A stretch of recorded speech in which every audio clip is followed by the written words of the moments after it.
Okay. Blast it off, mate. Blast it off, mate. Are you flying Boeing? I don't know, but I don't care, dude. Come on. Like, I'm not. Hey, what happened with the Don Lemon interview? My bad if you already addressed this. It's funny. Don Lemon literally DM'd me this morning. Here we go. Blasting off, mate. Don just said, thanks. He replied to me and said, thanks. On Instagram to the story where I was like, Don Lemon in the building today. And I replied to him, it didn't happen though, Don. You didn't come on. So what do you mean thanks? Anyway, what are your thoughts on Somalia's Siad Barre, former Lion of the Horn? What are your thoughts on Fidel Castro back in, dude, take a day off, okay? Take a day off, recollect your thoughts. Take a day off, recollect your thoughts, come back on just come back with an entirely different energy. Come back with an entirely different vibe, because the vibe you're currently bringing to the table is absolutely unimaginably fucked, okay? Not interested. Not interested. Every day there's a new one of these. Victor Wembanyama is unreal. Okay, dude. Okay. Talk to me when Alperen Şengün doesn't drop 45 on him directly, making him a fraudulent individual, okay? Dude was ban evading anyway. Clipped him at the start of your stream. Oh, nice. So here's what we're gonna do. I'm going through my watch history right now so I can actually find all of the videos that I was slated to watch that I had a lot of fun ones on.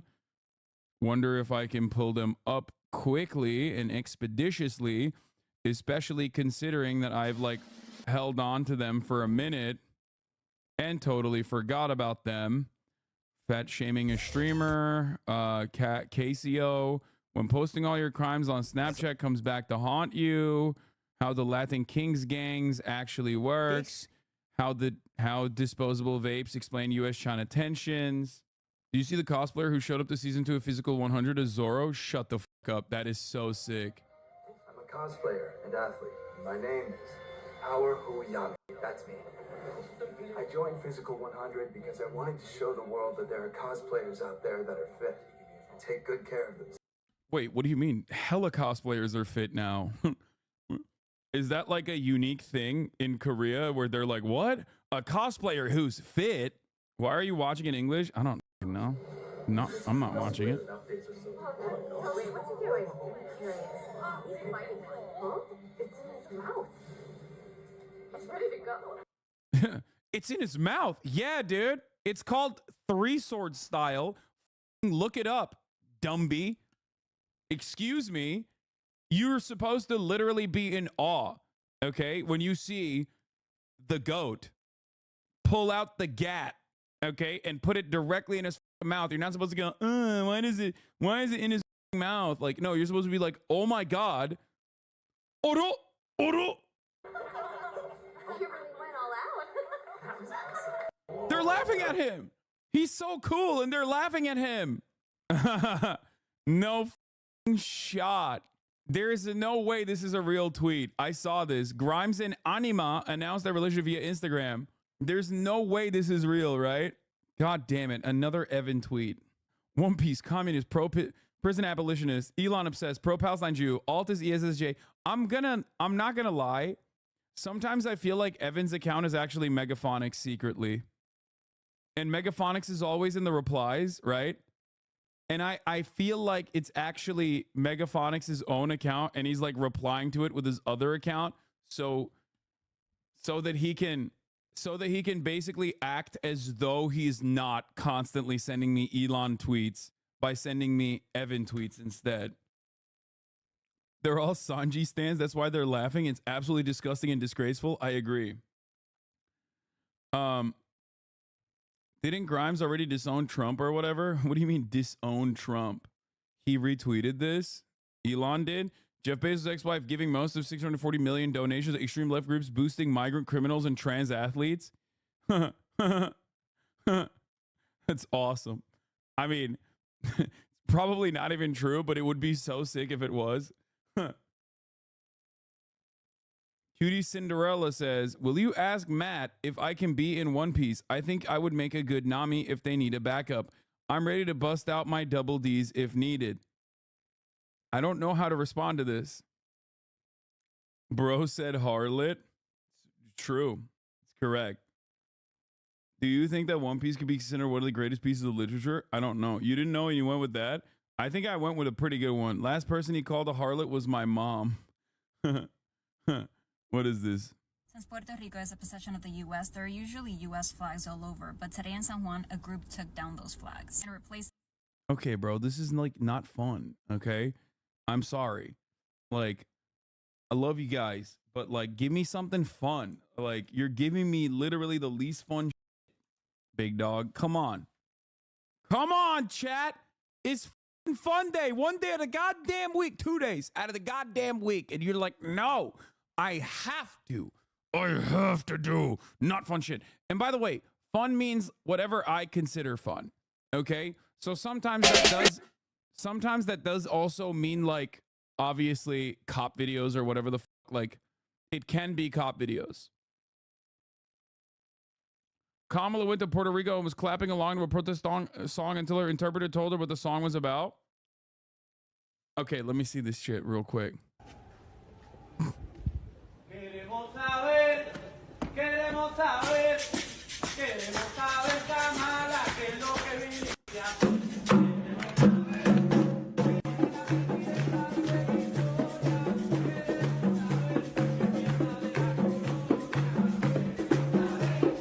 Okay, I'm not gonna lie, that shit does go hard though. Like why wouldn't you? I would be dancing to that too. If they were like, Hasan, fuck you, you piece of shit, I'd be like, no, this is a jam. Excuse me, have you thought about not making such a fucking sweet banger? Here you go. Nah, didn't I, you're eating lunch already, bro? Didn't I just buy you breakfast?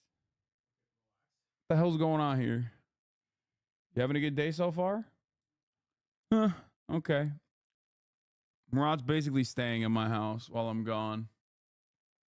And there is, as far as Murad's existence here, there is a permanent noise that is coming from, what's on right now? Oh, the air compressor is on. Okay. Okay. Oh, stop.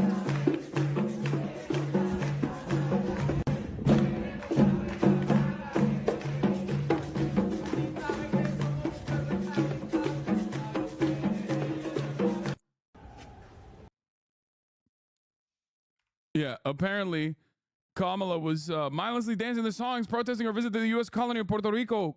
Stops clapping once our aide translates it. We want to know, Kamala, what did you come here for? We want to know what you think of the colony. I, for one, think it's a fucking jam. So if you're going to make a jam, like, people are going to dance to it. You know what I'm saying? Like, it's fucked up. I think it's valid. I think she's valid for clapping for that.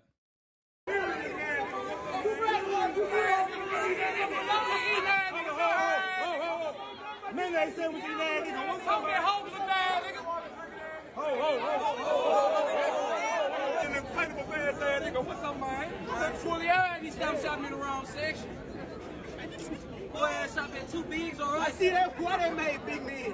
You get clothes. Get your shit tailored, ugly ass nigga. What's up, man? I ain't fitted pants neither, nigga, but Uncle Phil. Where's your pants ass, nigga? And I know you sweating bacon grease in that tight ass. I bet your ass sweat Crisco, ugly ass nigga. What's up, man? That's the boy, drinking ass nigga. Imagine those cops clocking in and getting their assignment. Okay, today you'll be playing security for Kyle Rittenhouse. Yeah, they probably love it, dude. What do you mean? They're cops.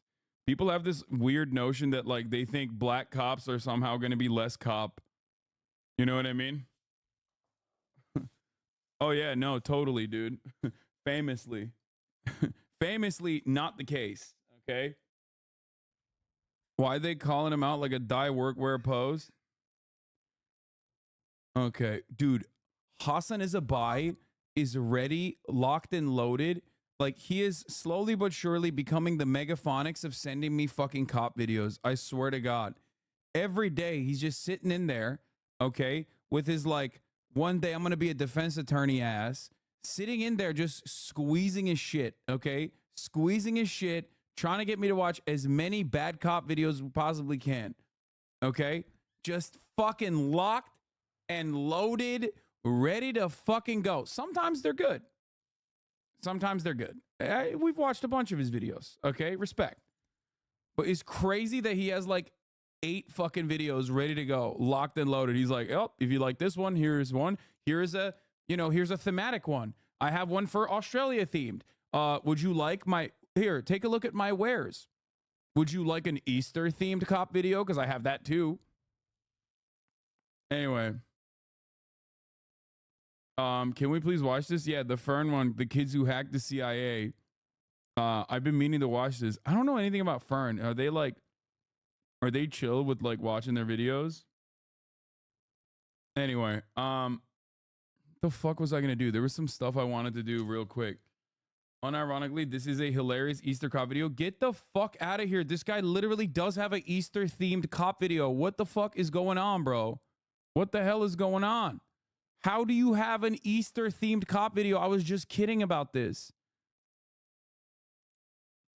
Here's customer service. Here's me yesterday. Ma'am, how dare you hang up on me? I hung up on you the first time because I will not tolerate being yelled at by someone. I'm the type of person who's going to match your energy. See, your generation has no respect for anyone. I don't need to be lectured by someone born in 1930, sir. You can earn respect when you learn to respect others. I don't need to be lectured by someone. Fake. There's no way this is real. It's fake. 100%. Nope. This is just Zoomer bait. It's fake. Everything on TikTok is fake, but this is extra fake. Working in customer service. You need to rethink your career choice or job choice. Because You need to rethink the way No dude born in 1930 is like that articulate in a moment of anger while shitting on, well, absolutely duking on what they perceive as a child on the other side of the fucking line. Fake. I mean, they're not actually born in 1980, but I mean in 1930. The dude sounds too much like a millennial to be saying like your generation is too lazy. Okay, like, yeah, I know. J. Cole came for Drake's meat.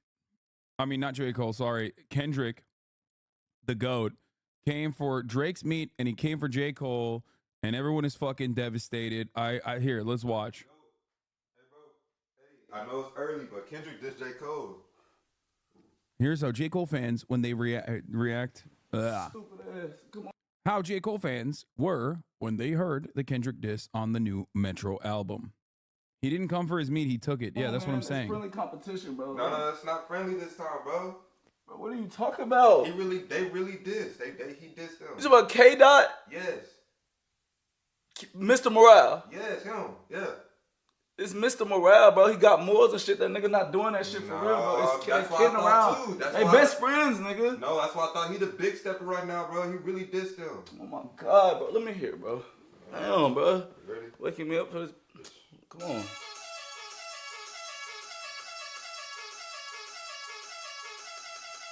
Who beat is this?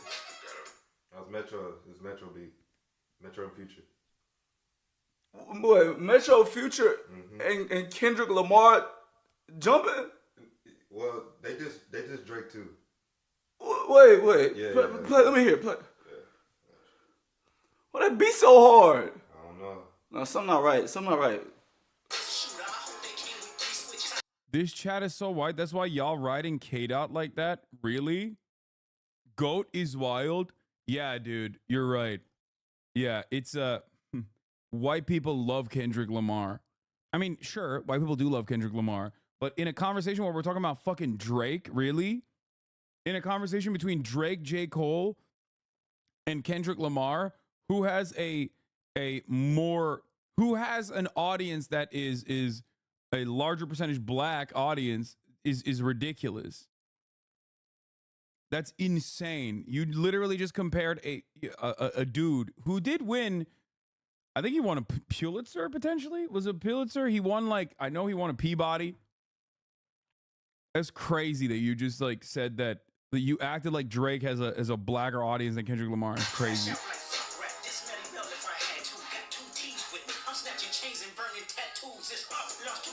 Bro, please. Black Twitter thinks Kendrick's the king of the whites. Don't go there. White people are obsessed with Kenny. What do you mean? Mena and Desi fans are conflicted now. I think it's very silly, especially when you're talking about Drake. Drake is just a pop star. Drake is a pop star. His audience is like obviously going to be majority white because there's a majority white people in the English speaking world. Like his music is specifically for everybody.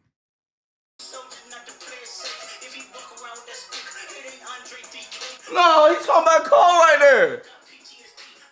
He talking about Cole. Cole say he be walking around with a stick. Yeah. No, it's up. It's up. No. To be fair, every rapper has a Because I majority knew white fan something base. was up, bro. I knew something was up. I couldn't sleep right. No, hell no. Man, what the fuck is the hillbillies doing, bro? No, bro. PG Lane, bro. I fuck with y'all. This what you doing, bro? They want to jump and shit. We got, okay. Who is it? We got Cole. We got Drake. Shit. 21 there probably jump in, right? Maybe, I don't know. All of Dreamville. Bro, I swear to God, bro. Why people don't like Drake, Lamau Hassan? Wait, what? What is going on? I'm losing my fucking mind. What do you mean white people don't like Drake? What the fuck are you talking about? Drake is top 40. He's a top 40 hit maker. He does pop music. What the fuck are you talking about? You have to have brain damage if you legitimately think that white people don't like Drake. What the fuck? You better stop cheating and make a beat for everybody, bro. Something not right, bro. This is also such a, I mean, the way that we're having this conversation is so painfully white in and of itself. I'm telling you, something not right. Don't even worry about it. I'm already leaving, bro. What? Ain't no big three. It's the big me. I know you heard it. Man, I'm telling you, bro. Thank you. Mormons in Utah like Drake. Exactly. You're absolutely 100% correct. Like, Drake makes music for literally every single person on the planet. Like, mathematically, every single person on the planet. And he's very good at it, for the record. White people love Drake as much as they like ignoring Chris Brown's domestic disputes, which is all the time. Cole coming back, bro. Cole You're not ready for Cole. You're not ready for Cole. Yes, he is. Yeah, you can go, bro. I'm telling you right now, you can go fight for your mouth, nigga. Damn it, the fucking shit ruining friendships, bro. Come on, man. Naperville representing hard in the chat right now. I think, here's my controversial take. All rappers have a majority white fan base. It's just majority white people in the English-speaking world. All rappers have a majority white fan base. And the more mainstream you have an appeal, the more white your audience is. You didn't even watch the video arguing on some fake controversy? I actually did watch it earlier.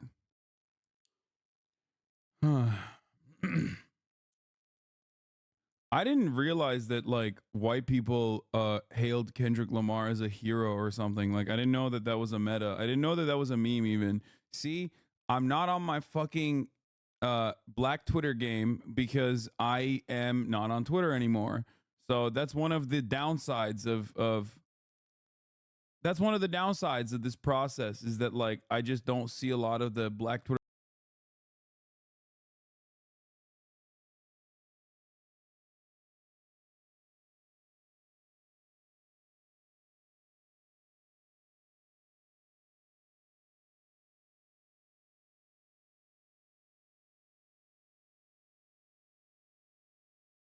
Candace News hit you hard? Wait, what do you mean? What hit me hard about the Candace News? Bro's pulling out the last remaining $20 in his pocket to pay the fucking, to pay Letitia James. Anyway. Trump is such a dumpy, he can't even fit a wallet. Lily Pichu did you dirty? Wait, what? Why? Where am I? Oh, these are all the fan bases? What do you think, dude? The one with the fucking tiny head, okay? The one with the tiny head. Which one is me? Yeah, it's right here, bro. It's right here. That you see that? Yeah. Oh, does it make sense to you? Oh, good, Murat. Why are we the big hero 6? I don't know. Wait, hold on. Let me hit up Matt, see if he's like ready to go. If he's like lined up and ready to go. Same outfit? Yeah, okay, chill. Bill Burr with the base takes, timestamped. Oh my God. 100%. With that whole bullshit about the greatest generation, and then everybody just they're the greatest. What? Because Tom Brokaw said it? One guy says that, and then that becomes the greatest generation. If you look at where race relations were, the greatest generation, he's talking about world. I like that we have a moderator battle in the chat. The Bill Maher stan getting upset because Bill Burr, the better Bill, is being represented in the chat, and the Bill Burr stan is excited, for having the obvious take on the Bills. In the Battle of the Bills, there's not even a real battle, okay? It's not even a fucking war because it's completely one-sided. Like, Bill Burr is the GOAT. Bill Maher is not even the giraffe. Bill Maher is the GOAT shit. Okay? Sucks. What? No, this is Bill Burr, my GOAT. I love him. One day, he will be Billy boy. How are ya? One day, he's going to be on a fucking broadcast, dude. One fucking day, dude. Got the white boy saying, inshallah, dude. The strongest Bill lover in history versus the strongest Bill lover now. World War II. Simultaneously, like, segregation was going on. Brutal segregation. Top of the charts. Yeah. Top of the charts segregation, right? And it's just like, yeah, and he's sitting there. It's a very compartmentalized white way of looking at a certain moment in history. And just being like, these guys were the great. Everyone always says Bill Burr would hate you. Don't fuck it up like Ethan. I don't think I would. I think we would fucking vibe. Like, I legitimately believe that we would vibe super hard. You're saying cope, but like, I do legitimately think, like, why wouldn't we get along? We agree on so much.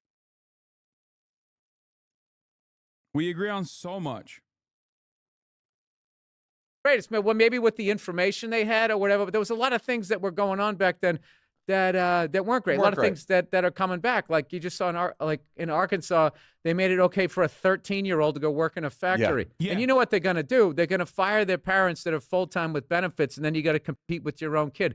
They have so exhausted sweatshop labor. Every time he starts talking is literally a Hasan Abi spit sesh, okay? Every time he starts talking about labor rights, every time he starts talking about politics is basically fucking literally a 1-to-1 verbatim, same ass fucking take, same ass fucking opinion. This is why I think like we would get along. He's a lurker in the chat. No, I think he's unfortunately like a Jimmy Dorehead or something, but it's fine. I don't give a shit. He can be a Jimmy Dorehead. Who gives a fuck? As long as he's got the good takes. And not like Jimmy Dore's bad takes. You know what I mean? Do you think he'd enjoy your how are you impression? Probably. Listen, I was a pit bull dog dad. He is a pit bull dog dad. I grew up listening to his fucking silly ass podcast that he still does to this day, where he just is alone and spitting. The Monday Morning Podcast. Top tier podcast. How does he do it? I don't even know. I don't even understand. On Wednesday. You both mauled exactly the same? Yeah, because he's a very influential person in my life, dude. That's why. A lot of you guys watch me and are influenced by the things I say, by the things I believe. I am influenced by his style for sure because I love him. I think he's fucking hilarious. He's hilarious. He's very empathetic. He's just the GOAT. Around the world. He is, as if Lenin was from Massachusetts. That's so funny. And we've all ignored it here because it didn't affect us, and now they're gonna bring it back here. But it's not gonna work. It's not going to look work. up how much child labor there was in the early 1900s? I remember reading horrible stories about debtor's prison, whole families being in there, no way of getting out, and then also like, 8-year-olds like doing in the 1800s during the He's not a Jimmy Dore stan. He's just friends with Jimmy Dore because of comedy for like 15 years. He's based because of his wife. Yeah, his wife is, I think, his friendship with Patrice O'Neal, and I think his wife is like genuinely played a major role in his understanding of the world. He's great.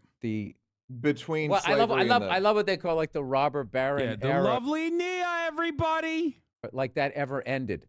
Yeah. I'll tell you nothing that's really fucking annoying the shit out of me right now is that fucking expression tech bro. Mm-hmm. Tech bro. So nerds are like women. They never get blamed for anything. So tech bro makes it frat boy adjacent. Like there's some fucking bro with his hat backwards. It's like frat guys, there was an individual like hurting of human beings. What these fucking nerds do and what they have created and how little they've devalued like art. So now we're all working, and it's like with each, like the pool just keeps shrinking and shrinking and shrinking. And these tech bros, these fuck. Anyway, I love him specifically because, like, you know how yesterday we were talking with David Maklovich of Chromeo, and he has a very specific style, and he has a very specific way of speaking, and he was talking about how he wants to convince people who are still like liberal Zionists to like see the light on Israel, things of that nature. David can speak to an audience that will not be receptive to me, even though we have very similar shared values. And I see the exact same thing with Bill Burr. Bill Burr can speak to the broadest audience, an audience that will never be receptive to me, an audience that will despise everything that I stand for, even though the reasons for why they despise it, Bill Burr literally has the exact same opinions on, and simultaneously, he is literally wealthier than I am. But he gets to say these things in a beautiful way that a lot of people will be receptive to. And I respect that because the aesthetics are very different. He comes across like a fucking everyman, like a common guy. Just don't bring up his family. That's what soured things with Ethan. Wait, well, what happened with his family? I don't know anything about his family. I only know Nia. That's it. But I would never, if I had the opportunity to talk to him, I would talk Fucking about nerd. his politics. Like I'd talk about the shit that pisses him off. Common guy over Hamas and Abi. Exactly. Chad said it best. Your biggest strength and your weakness is your compassion. Yeah, he's way richer than you, but didn't call himself a socialist, so nobody says his money is hypocritical. Exactly. And I hope he never does. And I don't think he will. Bill Burr and Ethan are fine. They literally did a second interview. Yeah. So, I doubt he's interested in a full politics set down. Okay, why are chatters being parasocial in my fucking parasocial ass community about Bill Burr and what his opinions might be in a fucking future interview that is never going to happen, while simultaneously comparing it to an interview that did happen with Ethan? Okay, like I don't understand what's going on here. Let's watch a Victor Wembanyama post and move on from this fucking silly ass conversation. It's like pissing me off a little bit right now.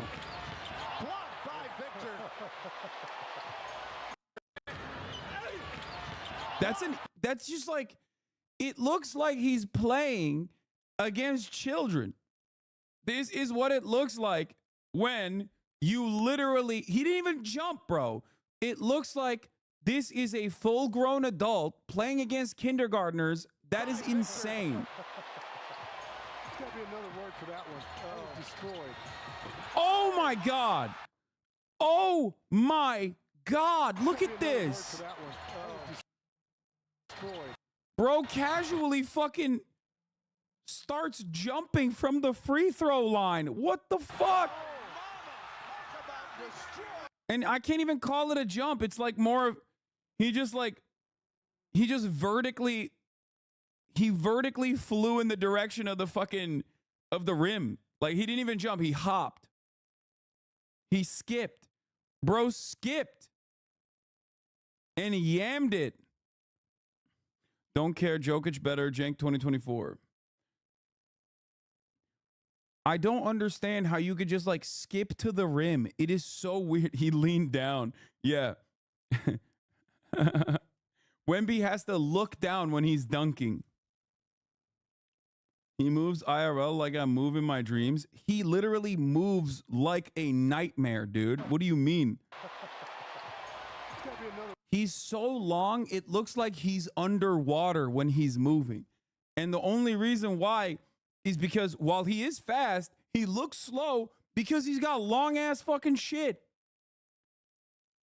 His long ass shit is like physically moving while he is actually as fast as the other players. He physically looks like he's moving slower because it takes a long ass time for your eyes to like comprehend what is happening. Look at this. Yeah, he's like a visual illusion. Pick up games in Sydney, bro. I'd love to play games in. I'd love to play pickup games in Sydney, bro. I'd love to do that, bro. 3 points from the logo. To Victor. That's okay, dude. Bro, that's a half court shot. He's doing trick shots. That makes no sense. Back to Victor. You know what it is? It's a catapult. Okay?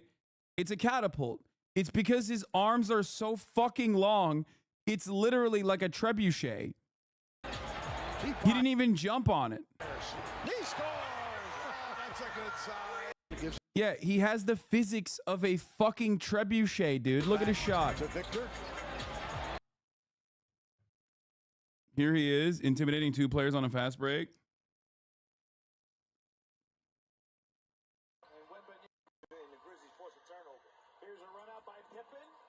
No way. No way. That's crazy. That is crazy. Bro, they look like children.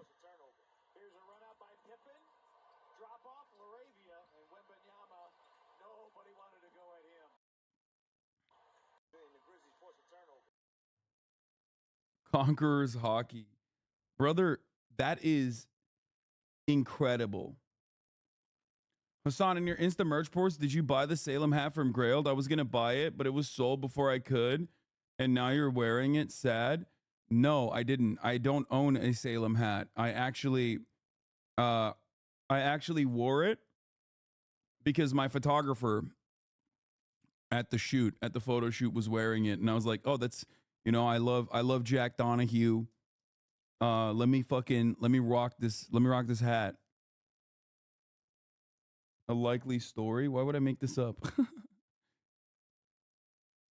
This is the most basketball Hasan has watched in years. I mean, I play basketball myself, so I technically do watch a lot of basketball when I'm playing, but I don't fucking like actually watch NBA ever. I don't care personally. It's weird, I know. All right. We have a little bit of time before I get. He has more blocks than a lot of teams this season. Makes sense. I mean, look at him. He's got like a fucking built-in defense mechanism. We have Northern Ireland's Dark Past explained. Don't know if I want to watch that. I'll be honest. We got Geopold, Africa explained. We have cop videos. A racist cop doesn't realize he's being recorded. And the kids who hacked the CIA. And I kind of want to watch the racist cop who's being recorded. We can start off with when posting all your crimes on Snapchat come back to haunt you and a racist cop. Will you quit moving? Stop touching it! This is Officer Ashlyn Pluff, and she just punched this black woman in the face. What's worse is that this is a pattern for her, and she's well known to use excessive force on people of color. Up to this point, she and her department have gone unpunished. But there are countless cases of racist officers who forget they're being recorded, like when a cop repeatedly shouts slurs at an innocent black man. For being But first, let's look at a cop who did something so racist, it got him fined.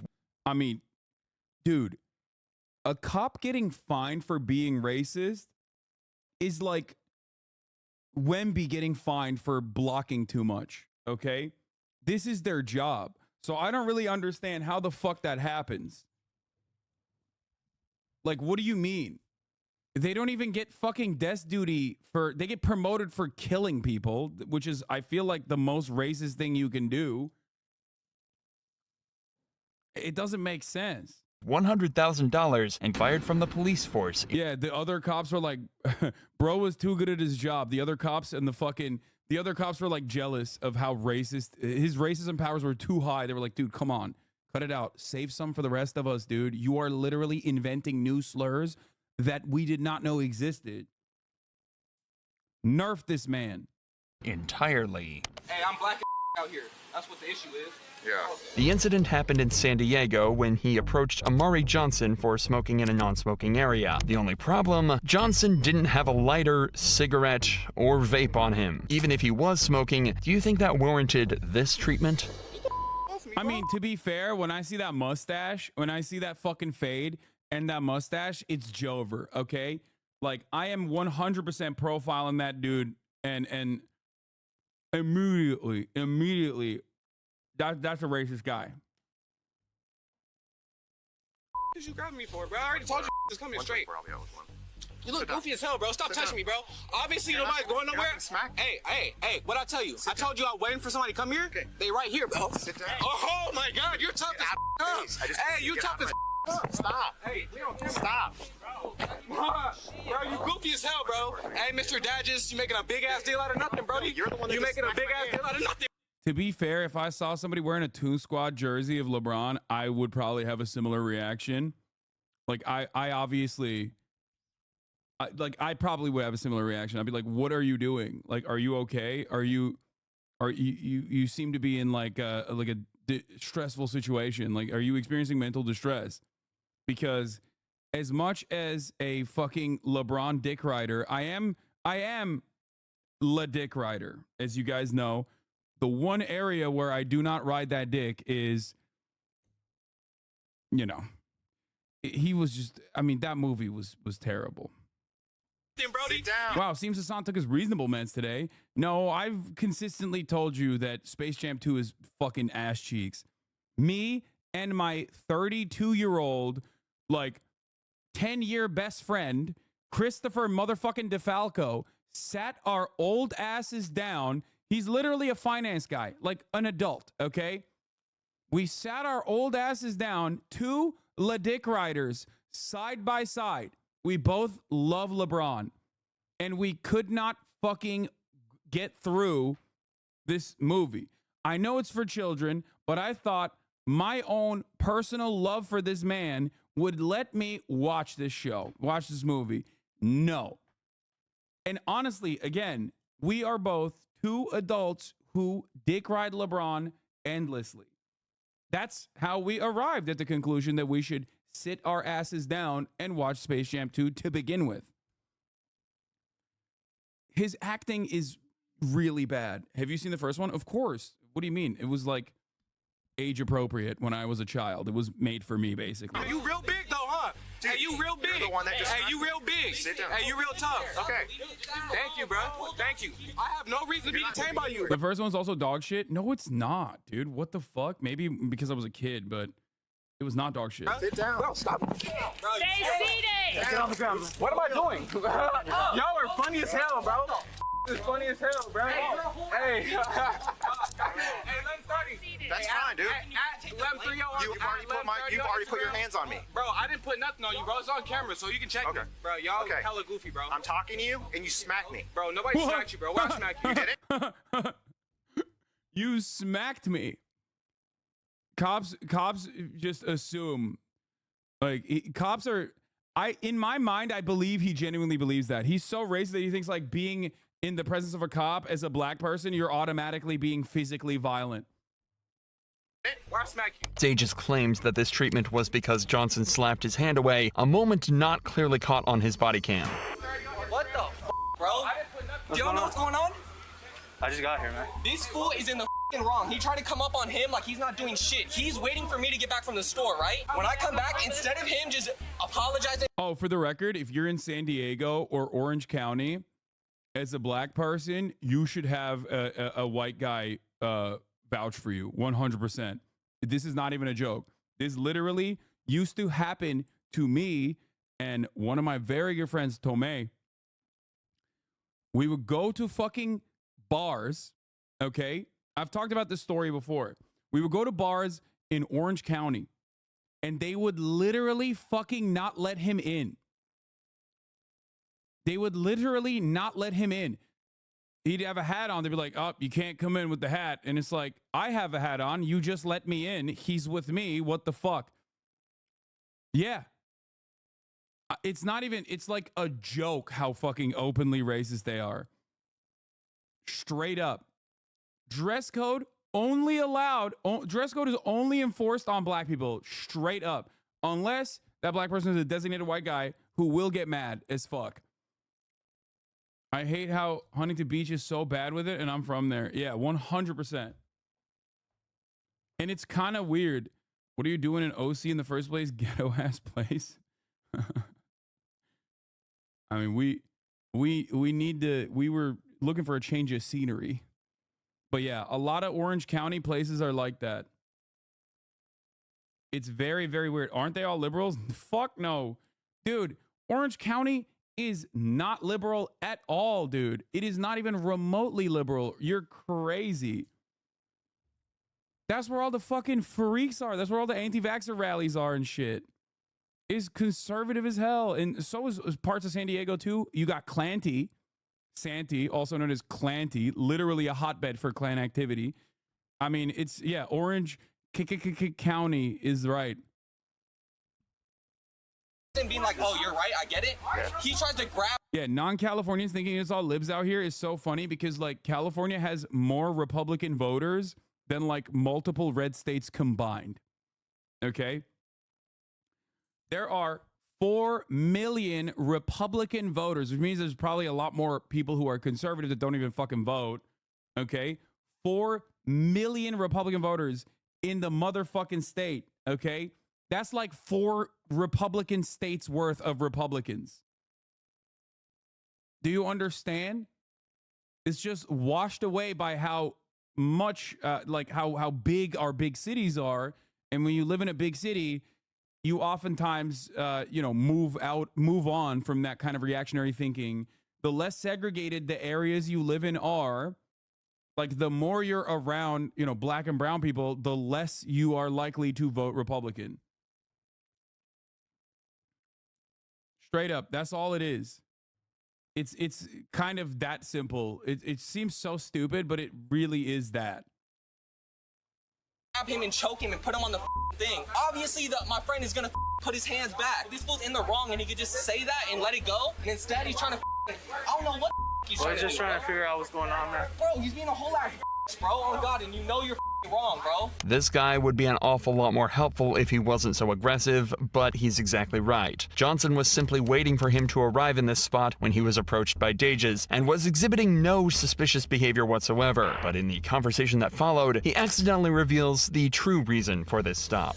He looked at my name like 30 minutes ago, bro. Why am I still here? I don't got nothing on me. I'm doing nothing wrong. I'm being a citizen. So you know what I'm saying? That's why I'm frustrated. It's not a sale. I'm sitting outside for no reason. You know what I'm saying? You really don't get it though. You don't get it. It's cool. I feel like I understand you're being empathetic, and I appreciate that. You know what I'm saying? But you don't get it, bro. I already know what it is. Hey, I'm black out here. That's what the issue is. Yeah. All good. I get it. Dages agreeing to this almost seems like a joke, even if this was. I mean, he's being sarcastic, but he got. You know what I mean? Especially because you are doing that for that reason, so you don't have the opportunity. Like, you don't get to be sarcastic in that moment because you are literally doing the racist thing. Okay? You can't be like doing a hate crime in the process of being like, yeah, sure, I'm doing a hate crime because you're black. It's like, well, you are doing it.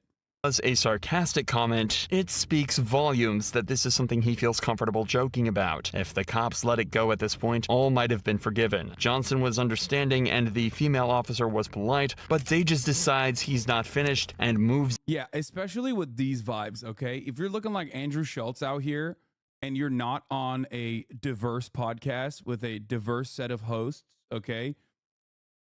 You're just, you can't, I'm sorry, you can't look like a bomber pilot from World War II as a cop wearing, he also has like the Under Armour on too, like, and it's like fucking 80 degrees out there in San Diego. Like, he's just, his vibes are abysmal, okay? The only person who's allowed to do that is Andrew Schultz, and the only reason why he gets away with it is because he has a Jewish co-host, he has an Indian co-host, and he has a black co-host on the podcast. If it was 4 white guys, you'd be like, this is fucked up. Is this a Gavin McInnes show? Like, what the fuck's going on here? That's it. You look like you put on a racism uniform on your face with this. In to arrest him. So listen to me. You're being placed under arrest for 241C, okay? Yep. All right. What's the 241C? Assault on a peace officer. Assault on an officer. Hey, okay, bet. Hey, come on. Hey, Bro, hey. you are a whole ass bro. Hey, You are a whole ass bitch, bro. On God. See? He had the white backup too, but unfortunately the white backup came too late. This is like, there should be a service offered to black people, like a white buddy service. You know what I mean? In areas like this. Call Jerry. Hey, call Jerry. Hey, Nick, call Jerry. Fucking 5 cops, dude. Insane. For being black while sitting on the sidewalk. You a straight bro. Yeah. Hey, except for you're the one that hit me. Bro, I didn't hit you, bro. You started grabbing me, bro. I told you to stop touching me, bro. You know what I'm saying? Assault a police officer. You know this on film, right? How far you think this gonna go? Hope you don't shoot me in this back of this car or some shit. Because you guys are corrupt officers. You're for sure corrupt. Because I'm not fucking in the back of the car in the first place. Dages searches Johnson, then sits him in the back of his patrol car before taking him away to be charged. He also allegedly lied on his police report, saying that he observed Johnson smoking and that he took a fighting stance when he was approached. But Johnson wouldn't stand for this and decided to sue the city of La Mesa and Dages himself, citing excessive force and wrongful arrest. Yeah, look at this bitch, by the way, shaving his fucking... City of La Mesa and Dages himself. Look at this bitch shaving his mustache, okay? Yeah, you think you're slick, dude. You think your ass is slick, dude. Oh, yeah? We didn't catch you on camera looking like that? He's like, hey, guys... that was a different guy. He was a much more racist looking guy. Citing excessive force and wrongful arrest. Around a month into the lawsuit, La Mesa agreed to pay a sum of $125,000 to Johnson. None of this money would come out of Dages' pocket, but he was swiftly fired from the La Mesa Police Department just 2 years after he joined. Ashlyn Pluff, however, punched a black woman in... Folks, these police departments are getting too woke. How did that guy have that much clarity of mind while being detained by a fucking ugly bitch power tripping cop? Incredible. I mean, he's probably not his first rodeo. Let's be real. So, yeah, and of course, he probably got rehired for the record. You know, guys like that have, there's plenty of use for him in the force somewhere else. In the face, and her entire police department were just as bad and were all caught clearly on camera. You know, before there was body cameras, I wonder how many sergeants would just light this thing up, empty this thing. Ashland's police department were dispatched to a house party in Toledo, Ohio. Oh, brother. We got Ohio. Oh, man. Here we go. One of my favorite places to mention randomly. Toledo, Ohio. Of course, dude. Of course. That's shocking. So shocking. It's like so expected. Like the top of the hour ad break at the top of the fucking hour. You know what I'm saying? 3 minutes of ads. It's coming. You should expect it. Now, of course, you can prepare against it. Toledo, Ohio. Don't know if a white buddy works in this circumstance. Let's be real. The racism game has been elevated. Okay? They got newer levels of racism, a higher tier of racism out there. Okay. Like, we're talking not even Cleveland, okay? You're cooked. You're so cooked at that point. Yeah, new racism difficulty. White buddy will not save you in this situation. Okay? Will not. Winter Rose 96, thank you for the 10 gifted subs, allowing 10 people to no longer see the ads at the top of the hour. Let's go. The racist mustache cop went on TV to claim that the left is after him. Well, May of 2020, video of the arrest of a black at your home. Talk to me about what happened at your home. Oh, God. Fucking, I don't even want to watch. It's going to make my blood boil. I hate this shit. Here's a 3-minute ad break now, by the way. Guests at the house weren't causing a disturbance, and they didn't seem violent or rowdy whatsoever. So when the cops decided to move in to arrest them seemingly at random, it raised serious alarm bells. Hey, who lives here? Who's the owner I can talk to? Who lives here? This ain't got nothing to do with us. I'm asking who lives here. You do? Yeah. All right. Arrest him, and them two. Hey, you can't go in my house. Don't touch me. Don't touch me. I ain't even do nothing to you. What is the reason? Why you pushing me off the porch, bro? Get on the ground. Don't stay back. Don't stay back. Failure to disperse. Failure to disperse, everybody. The cop tells them that they're getting charges of failure to disperse. And in the state of Ohio, this charge can only be given out when the suspect's presence creates a high likelihood of physical harm or public inconvenience. In this scenario, the cop is clearly just looking for a way to get the guests in cuffs. All right, let's just sit you guys in the back of cars. What is it? Why? Okay, I'll explain to you. I stood here and I told everybody to go in the house. You didn't tell Listen, me. You didn't are see you me, going to sir. let me explain or are you going to Yes, talk sir. over me? I stood here. I told everybody in here either go in the house or leave. After I said that, nobody moved. I said you're going to jail if you don't move. Nobody moved. The precise reason that nobody moved might be difficult for this cop to comprehend, but it's actually because he never asked anyone to go inside the house. He simply asked who lived there and then started arresting people. It should also be noted that if this call was for public disturbance, the commotion has increased dramatically since the police arrived, and it almost seems like they're the ones that caused it. But if you think the cops are about to stop there, you're dead wrong, as this officer decides to take out his weapon to threaten the residents. Guys, let's go! Is that a paintball gun? Time to move! Let's go! Who else wants to go to jail because you're about to go? Go! Go! Why don't you listen and just go home? I don't have patience. People go to jail when I'm around. You know, before there was body cameras, I wonder how many sergeants would just light this thing up, empty this tank. Bro, you're on body camera fantasizing about it. Hello? Justified on a noise complaint, to be honest? Dude, you are out of your mind. Was it a noise complaint? Seems like a proportionate response. For a noise complaint, you think like beating the shit out of people and like pepper balling them is valid? The fuck do you think is going on, dude? You think it's a fucking riot? Do you think it's January 6th? These snarky remarks from the cop are frankly terrifying, as he's essentially admitting he'd open fire on everyone here if he had the opportunity. He's drunk on power, and he's not the only one. Ashlyn Pluff is also on the scene doing exactly the same thing, only her story ends in an even more violent manner. You're not walking back up to that house. Turn back around.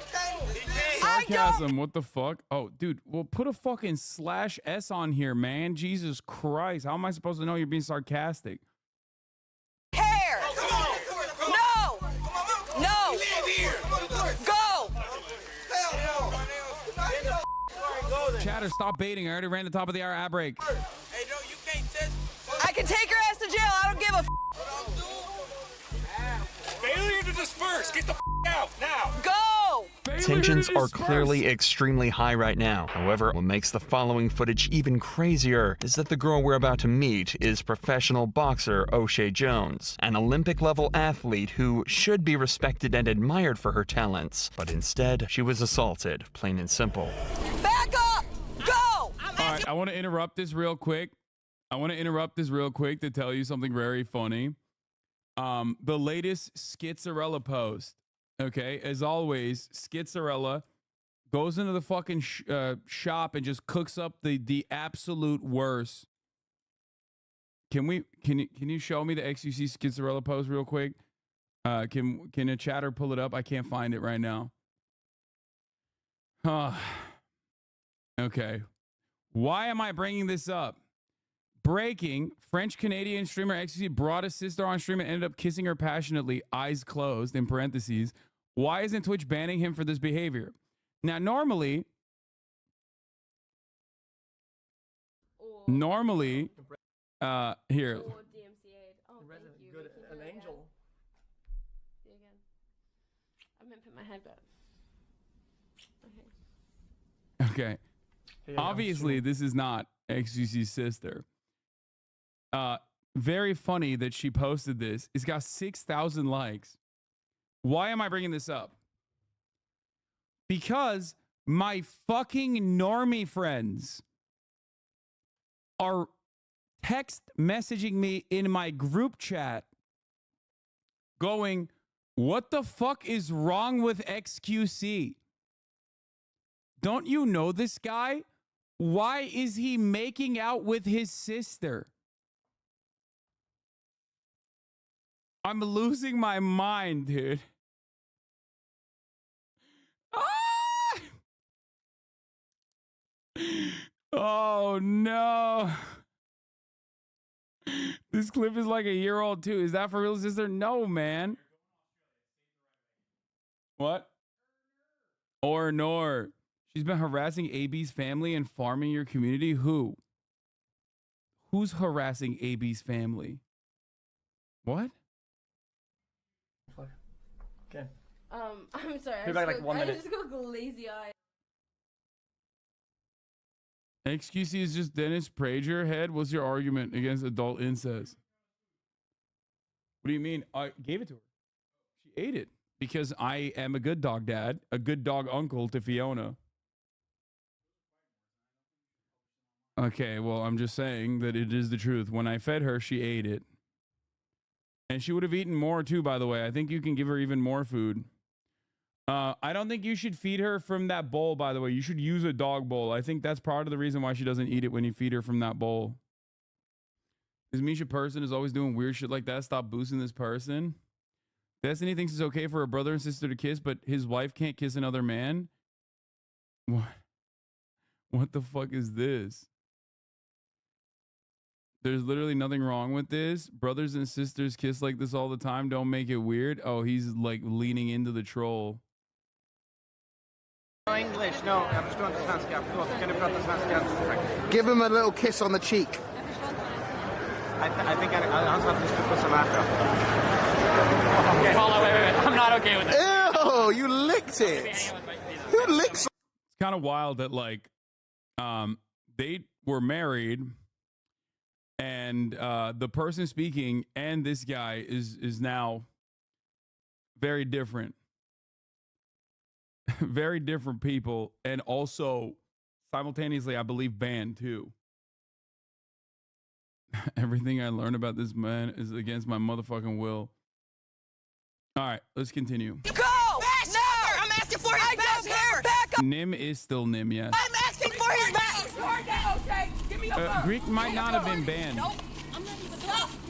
I don't know. You can't do Was that he to banned? her I think phone. he was banned for a little bit, but he's back. What is wrong with y'all? You can't do that to her phone. Back up. Okay, give me her phone. Okay, that's her phone, so Yes. she's got to keep it. Let me get my phone. No, you're not giving your phone to anyone. Breaking my wrist. Then stop moving. Hey, angry. Calm down. You angry. Stop She's twisting. angry. All I'm saying, she's squeezing my Quit hand twisting, for no quit turning. reason. You're just Will you making quit Put your moving? Stop cussing at me. She just hit me. Y'all just see that? I know. She just hit me. I know. She just hit me. Ma'am, I know. She just hit me. You see that? I got it. Just Toledo, Ohio activities, dude. Straight up on body camera too. I am. I asked for your badge number. Oh, mine? You were talking about mine? It's 355. There's no way to justify this attack. O'Shea was surrounded by officers and restrained, and Ashlyn punched her for no reason other than anger and hatred. However, unlike the officer from before, it seems that Ashlyn had completely failed to consider the fact that every cop here was equipped with a body cam, and she was in plain view of all of them. But in a tragic twist of fate, prosecutors found this use of force to be justified. They posited. Wow. Guys, shocked. let me tell you how shocked I am that when the police were policing their damn selves, they found out that the police were simply policing in a situation where they definitely policed a little too hard. It that O'Shea was resisting arrest and the punch was a compliance technique. Instead, she was verbally reprimanded for her use of profanity in the incident, but received no criminal charges. But there's no better example of racism than yelling racial slurs at a suspect, and that's what Officer Tim Garcia was caught doing. Yeah, it's called a compliance technique when you fucking punch someone in the back of the head, which is illegal in the UFC, by the way. Like, illegal in boxing, illegal move in the UFC. It's like directly you're basically creating a situation where you could kill someone or concuss them instantly. Okay? By the way, O'Shea Jones won bronze medal in the last Olympics, yet she got treated like this. That is crazy. On July 14th, 2018. The suspect, Dwayne Robinson, was allegedly getting aggressive and confrontational with mall patrons, using vulgar language and threatening them. After Robinson was asked to leave, he complied, but the guards continued to follow him and eventually detained him. They was like, you understand? I said, look, man, I went like that. I said, look, y'all already told me what it was. I was like, I'm already walking off. Okay. So I tried to go back that way. I was like, I thought there was an exit, and they grabbed my bag. I said, look, man, don't grab my bag like that. Yeah. All they had to tell me was like, look, sir, there's not an exit over here. Yeah. And they was like, all right, we want you to exit the mall. I was like, look, man, I'm not about to exit the mall, bro. I said, look, I want the cops to come here to let y'all know the dumb y'all doing. Yeah. But look, I ain't even did nothing.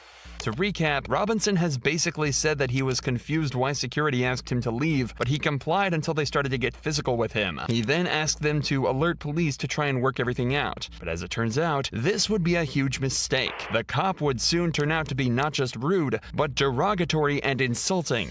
Now, my question to you is, if they tell you to leave the mall, you gonna leave the mall?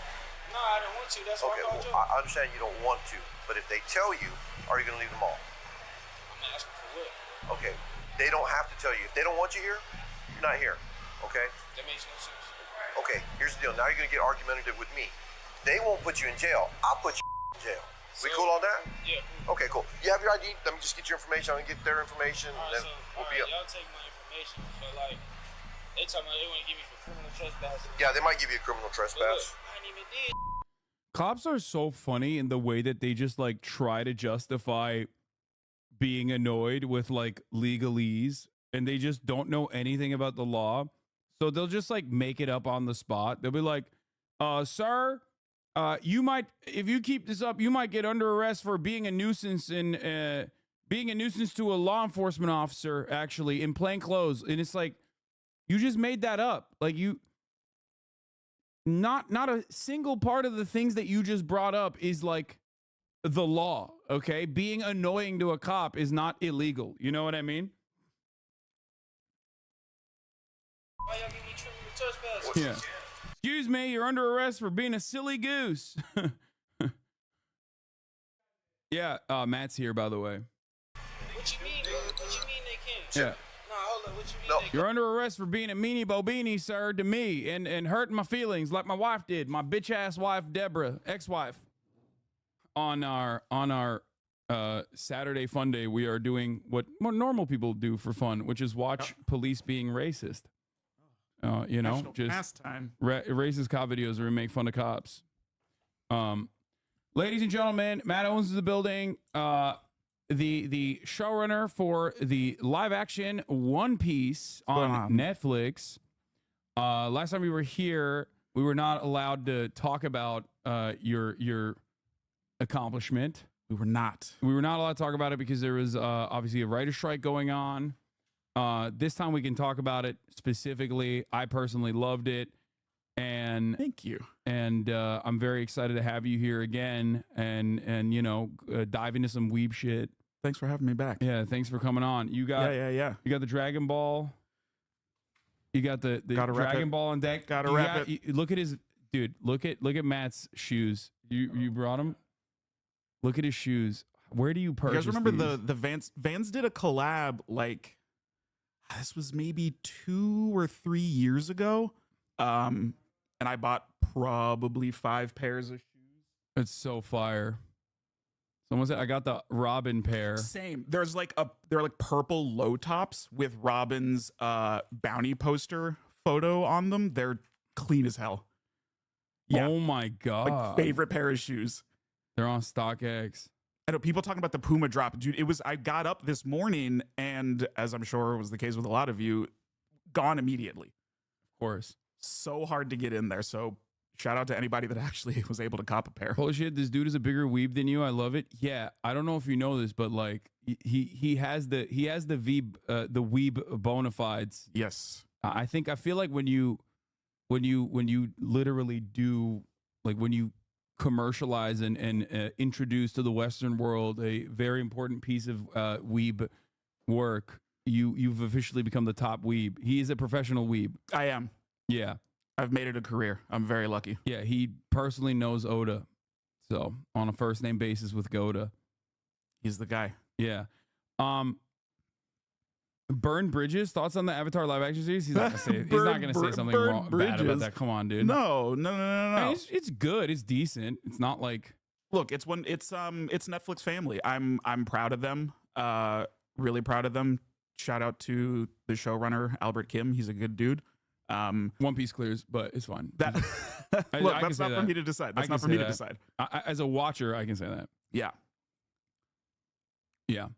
Okay. Ask him about chapter 1. Oh, you mean the chapter that solidified that Mr. 3 is one of the strongest characters in the entire series now? You mean chapter? Okay. No spoilers, please. What is happening right now? That's not a real spoiler. That's just some power scaling bullshit. Okay. One Piece cosplay stream with Robin, Zoro, and Boa Hancock. Wait, what? Who? What is this? Oh wait, is this happening right now? Oh my god! Everyone's doing that right now. That's crazy. Okay, yeah. Rate the cosplays. Yeah, there's no way. Yeah, I can only see Zoro so far. I mean, Boa looks good so far. Sitting down. Okay, my Zoro kind of clears. I'm gonna be honest. Your Zoro is incredible. Yeah, my Zoro that was Stella Chu. Shouts out to Stella Chu. She went nutty mode with it. Like I still have it. I have I kept the jacket and I kept everything so I could like wear it from time to time. Yeah. Oh, okay. Robin wins as she always does. I don't know where they went, but I feel like they could have Robin gone wins. far. This is sick. I mean, these will work, and then I'm sure I'll find the other ones, and then you'll be mad at myself. This is all great. This is all very good. One Piece cosplay. They're serving. They're serving. We should have done that cosplay next time I come over. I know. Well, what I wanted to do originally, I gave this as a free one. Do you know who Wisdom is? Yeah. So, Wisdom was in town for the Oscars. Okay with everything. But unfortunately, because he was here for like such a short period of time, we couldn't make it happen. But for those of you who don't know, Wisdom is a TikToker. He's a fashion TikToker. He's awesome. Love him. Been a big fan of his for like when he had like 30,000 followers on Instagram. Like when he used to do like Target hauls and stuff way back in the day, like teaching you how to dress on a budget before he started getting decked out in all chrome hearts. And I was talking to him about this, and this is something I still want to do. I gave him a freebie basically where I said, in honor of Toriyama, you should do I wanted to have him on and we would rate all of the Toriyama fits, like the classic Dragon Ball fits. Hell yeah. And then have him like recreate them potentially. People forget like OG Dragon Ball is drippy as hell. Yeah. Like Yamcha and Bulma used to be decked out back in the day. And the covers that Toriyama would do for Dragon Ball were absolutely incredible. Oh yeah, here's my One Piece poster. So good. Yeah, this was I even shaved for it. I wish I looked as good as Zoro does. I just don't. I mean, in the live action, like your Zoro casting is perfect. He's great. Shout out to McKenyu. Yeah, he's great, obviously, but they're all great. I love our cast so much. I'm glad that they can finally talk about stuff too now. They can be out there. Like Kiki's been doing magazine covers and interviews and stuff all over the place, and I'm so happy for them because they worked so hard and they're so good. They care so much, and it's great to see them getting attention and accolades that they deserve. Does anyone have the physical season 2 Zorro cosplay? I got to show you this. This is crazy. So, do you know what Physical is? Is a Korean reality TV show on Netflix. Physical 100. Oh, I just saw this earlier today. There was a Zorro cosplayer in it, right? Yeah, one of the dudes is a cosplayer, and he rolled up as Zorro. It's so sick. Wait, Amazing. Let me see if I can find the chat. Can you send me the link to the clip that we were looking at earlier today? People keep telling me I need to watch Physical 100. Physical 100 was like, the first one was pretty fun, but I don't know. I mean, it's just like it kept my attention, but like towards the end of it, I got like a little bored of it. What is this? Screenwriter apologized for I saw this. Screenwriter apologized for Dragon Ball Evolution. Says he dropped the Dragon Ball. I don't know what this is. This never happened. Nope. Just like the other Avatar never happened.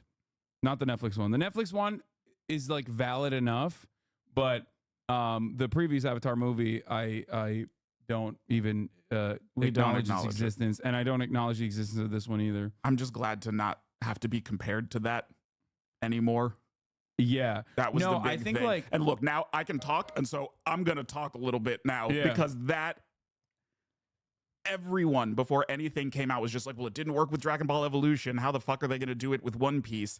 And it was like, man, I'm killing myself out here trying to make something really special. And everyone is just comparing it to something from almost 2 decades ago that has nothing to do with this.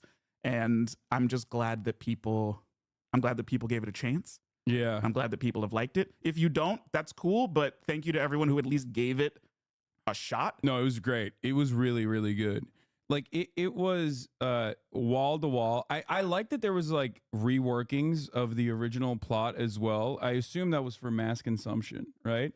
Yeah, some of it, it's taken a manga from 1997 and making it for an international live action audience. And so there is some stuff that's got to change, but we tried to keep the essence as much as possible. But what's also cool is because the manga is so much further, like when we were making it, there were new reveals, new information, new relationships and stuff that we became aware of that we could infuse into our telling of the East Blue.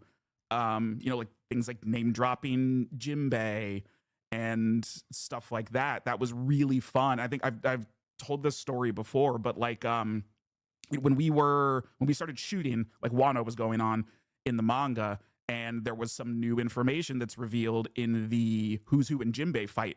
And I like ran to our props department and had them redo a prop that was made to fit some new information that had literally just dropped in the manga. So that kind of stuff is fun, bringing things forward that we know were important or that we learn were a part of something that we didn't get to see before. In some respects, you get to pull a Oda a little bit, because like a little bit, because like his whole like one thing that's really awesome about the manga itself is that like there are things, obviously Easter eggs in the first episode, from the first episode onward, that you later find out is like massively important to the plot. So now you get to dive into his mind a little bit and like pull from the future and then drop that in as an Easter egg, which is really, really sick. Tell Matt not to spoil it for you. Well, I am, since the last time we talked, I am now on Wano. I think I'm on like Wano Act 2. I'm on One Piece. So like One Piece saved my life. I think without the fandom coming together and like making this thing, I shouldn't be even saying this openly, right? Like, because it's technically like pirated, but I do have a Crunchyroll subscription. I have watched I have watched One Piece on Crunchyroll. Please don't get mad at me for those out there, but like the fan edit itself like greatly sped up parts of Dressrosa and like genuinely cut down on like a lot of the filler stuff that you kind of have to add in when you are caught up to the manga and you're still trying to churn out anime. And in that process, like I was able to get back into it without just completely dropping the anime and like reading the manga itself. Right. And now I'm in Wano Act 2, I believe, and it's fucking awesome. It's so sick. It's really, really cool. Wano's good. Yeah, it's where I forget where I was early on last time he came in. What is this? Is Matt a Frobin shipper? What does this mean? Frank, no, I'm not. Oh, Frankie Robin. Oh, I'm a bit not, of a I'm a Robin Zoro shipper. No, also incorrect. The only appropriate ship is Robin Law. That's the one. Ooh, that's two of sick. The best, most intelligent characters. And like, look, there's Oda's always putting the two of them together. Okay, fair. I think that's a fair assessment. I think like there is like a little bit of tension. I forget which act it was. I forget which arc it was in, but there was like, I remember when they were in the jungle, maybe was it Skypiea? Maybe like there's always like a little bit of tension between Robin and Zoro, which is why I was like definitely a little bit like I'm shipping him a little bit, which is so lame to even fucking acknowledge this stuff. No. We are full grown adults here, but no, I think the Robin Frankie ship is just a meme from when Robin tickles Frankie's balls. They've had a special touch. They've had a special touch. Yeah. I get you on what you're picking up in Skypiea though, because it was also nice that like Zoro was really the last one to really accept Robin, and you come to see it through in Skypiea. And also, that moment when he catches her, in that 4-on-1 against Enel, which is one of the best splash pages in the entire series of like Zoro, Robin, Gonfall, and Wiper standing there like ready to throw down. So good. Yeah. Let's watch this TikTok. If you got, you can send me your One Piece TikToks as well if you got some. You can return this. It's what I was gonna wear on our honeymoon night. Nothing in here but lip gloss. Okay. Suffer. Ask him if he knows about cock piece memes. Okay, no. You guys, please, like, don't be fucking weird, okay? What do you think about the new One Piece re-release on Netflix too? I'm excited to see what all it's gonna be, like again, similar to some of the remixing, if you want to call it, that like we did in the live action, if there are gonna be elements of that in it. I'm also just excited to see that early stuff in new animation, because the episode of East Blue is so beautiful. Like that's the best version of the Zoro versus Mihawk fight and a bunch of other stuff. And so it'll be interesting just to see what changes they might make, but I'm always down for like some updated animation for this stuff. Yeah, I think like, there are obvious limitations from the time. You know what I mean? Like, I don't know. I am very excited about it. And I think like anything that makes this more accessible to a broader audience, I'm on board with. Yeah. I'm sure that there will be like loyalists who will be like, oh, how dare you, whatever. And there will be people that will get mad at it. But I think like remasters like this will work very well. I'm excited to hear what the soundscape sounds like when it's not Toei's soundboard. Dude, okay. I've joked about this. I want to hear your take on this. One Piece is very long. Yes. We all acknowledge that. Yep. We love it. It's so much content and it's great. I am of the belief that there's like a sum total of like 35 minutes of music in there across like 2,000 episodes. Like, no disrespect to Toei Studios, okay? But god damn, man, what's happening? We need like a fifth song. Yeah. They have a lot of intro music, but the ones they that change they have, up. They're like everyone loves Overtaken and stuff. And the songs go hard as fuck. Yeah, for sure. But it's like, come on, like it's so long. There should be a little bit more of a variety. Let's switch it up every now and then. Like a little bit, especially because like when some of the iconic songs that aren't played as much come into play, you're like, oh, thank God. Right. Finally. You're like excited. And I think it plays into it a little bit. But it is kind of crazy that it's just like people will cope and say there are different songs in there. Like it's actually different. It's like they're variants. They're variants of the same song. Yeah. In many instances.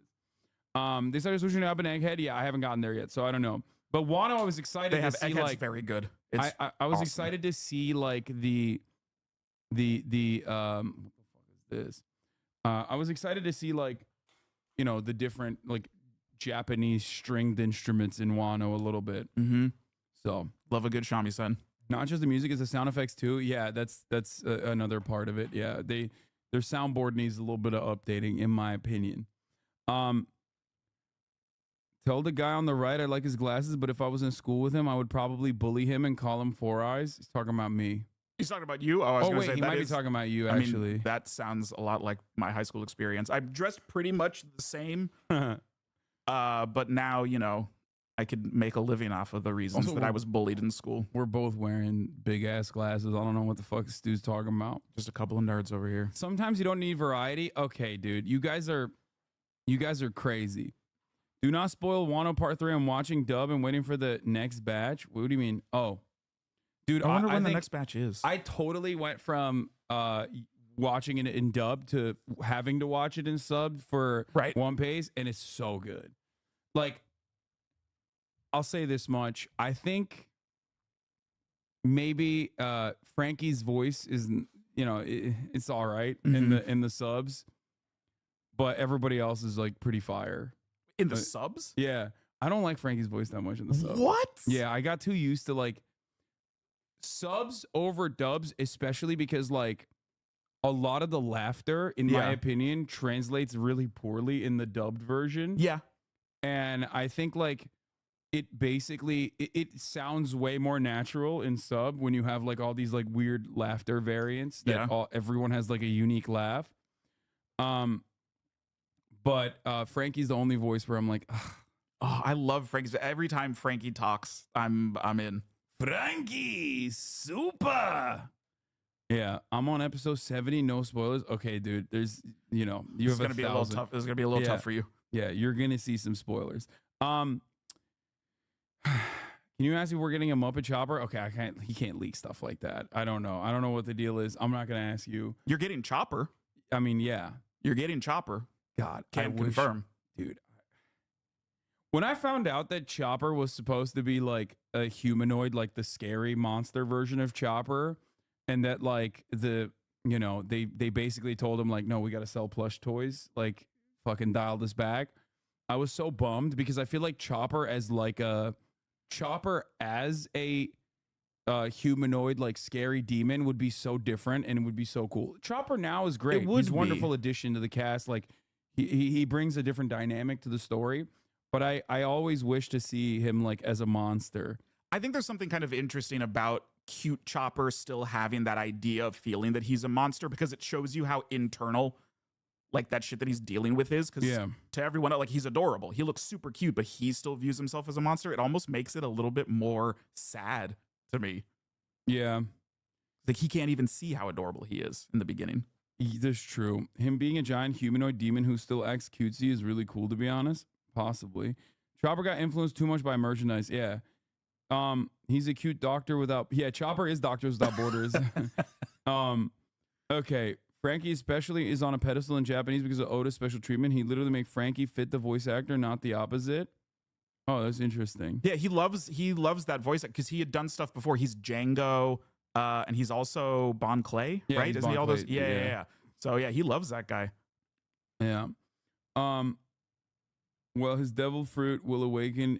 Okay, dude, chill. What will awaken him to be a panacea via sakura trees? Haha, just a theory. I don't even know. Okay. What was I gonna say? So I want to go through the arcs since the last time we were here, because like I haven't really done recaps in a while. Okay. And I've gone through a lot of arcs since the last time we were here. I think I was at like Punk Hazard or something like that. Does chatters, do you remember what arc I was on? Where is also okay, no. All Here we go.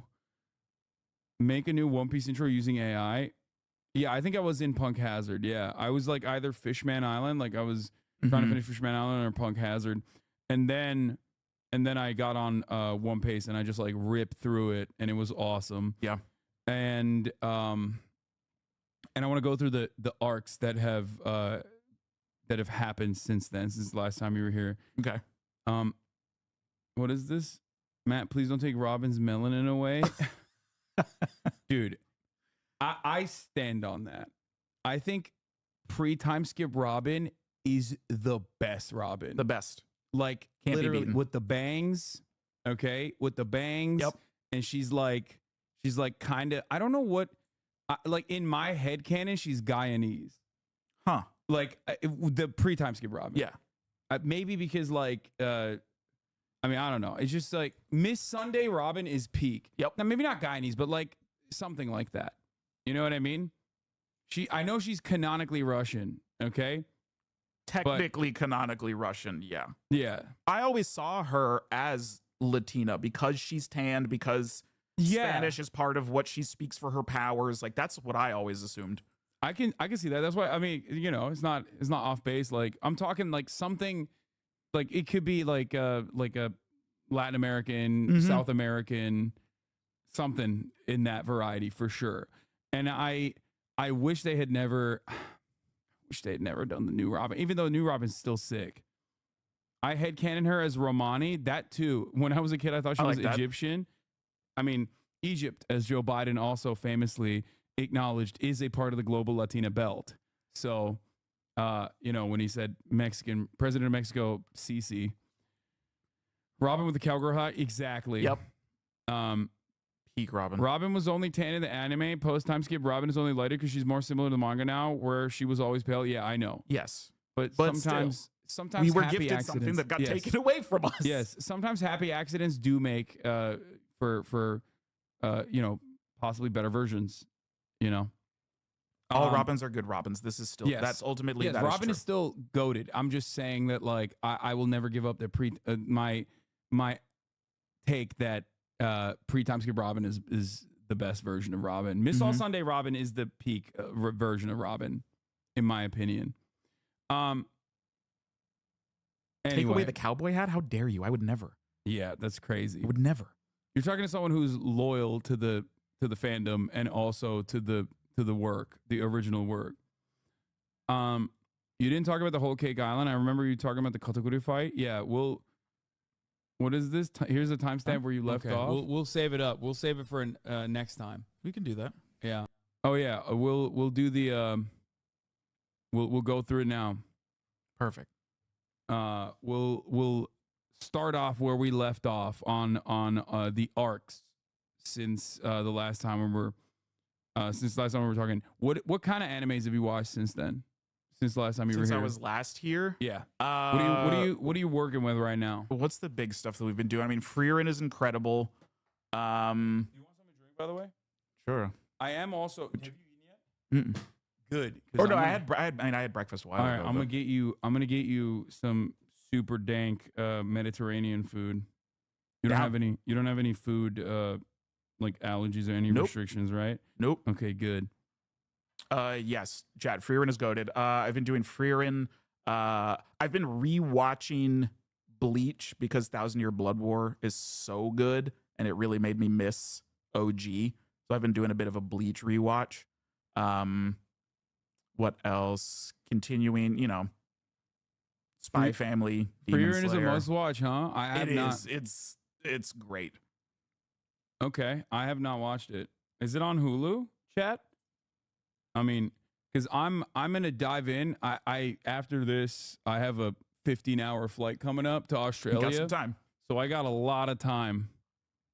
Oh, it's on Crunchyroll. Oh no, I don't know if I have it on my phone. I don't know how to do Crunchyroll on my phone. Crunchyroll's really difficult user interface. Like probably one of the worst ones. Is shocking. Dungeon Meshi is good. I have been watching Dungeon Meshi. Another shout out to Emily Rudd, who's on the English voice cast. Hell yeah. Link Clink is Chinese animation and everyone should see it. Speaking of Chinese works, I will be watching Three Body Problem. Have you seen Dune 2? Yeah. Oh, masterpiece. Masterpiece. So fucking good. Holy shit, dude. I have to check out Three Body Problem too. It's good. It's on my list for the weekend. Gotta check it out. Yeah, that's what I have on my list. Okay, so for you from this place, there's so many good things to eat here, and I don't know what to show you first. I trust you. As far as Turkish food goes, this is my favorite restaurant that I eat from pretty much every single day. Oh yeah. And I want to share the Turkish delicacies with you, but I don't know what I should. Lahmacun is a must. That's an easy one. And then maybe like beyti. That's like usually something that people like for American sensibilities. I mean, you know, I go to you for my Turkish stuff. You didn't know this. Over Christmas, I was flying to the UK to visit my brother and his family because that's where they live.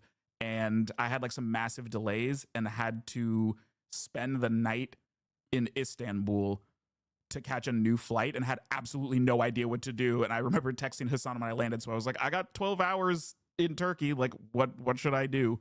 So you're my go-to. Yeah. I'm gonna show you some stuff right now. Don't worry. Hold on. Let's see. I think I'm gonna get Matt beyti kebab. And I think I'm gonna get you lahmacun as well to taste, to try it out. And that'll be enough, I think, for your first experience, first foray into this space. Okay. I see people asking about the TCG game. I do play. I run a Red Green Law deck is the one that I'm using right now. I have some new red cards that I need. I need to go find some more Paramount War sets because there were a couple of cards that I'm missing. Instead of Adana, I'm gonna give him beyti. I think beyti's pretty good. It's like the best of all worlds. What is it? Have you played with Oda? Okay, dude. No, I haven't played with Oda. I have though. I've done some deck building and some card trading and stuff with Naito, one of his editors. That's sick. Yeah, because he plays. He's big into it. Look at the hamster here. They're. I did hold her a lot when I first got her. Yeah, that's really important. Is the beginning. This is really good. She did a phenomenal job. Emaru is incredible at cosplay. She made me into. She turned me into The Witcher when I was out in Austin, and it was insane. I looked so. She made my buddy Will into a pretty anime girl, and me into The Witcher. Mm-hmm. And I've never felt so pretty in my life. Oh yeah, there's like, do we have a clip of this? I want to show it. Did you do your Zora costume? No. Emiris can't believe what she have done. It's sick armor. Yeah, and she whipped this together in like no time. She did it in like such a short period of time. I miss my hair. It looks so cool. All right, you're gonna have to ask her to help me with something then. Yeah.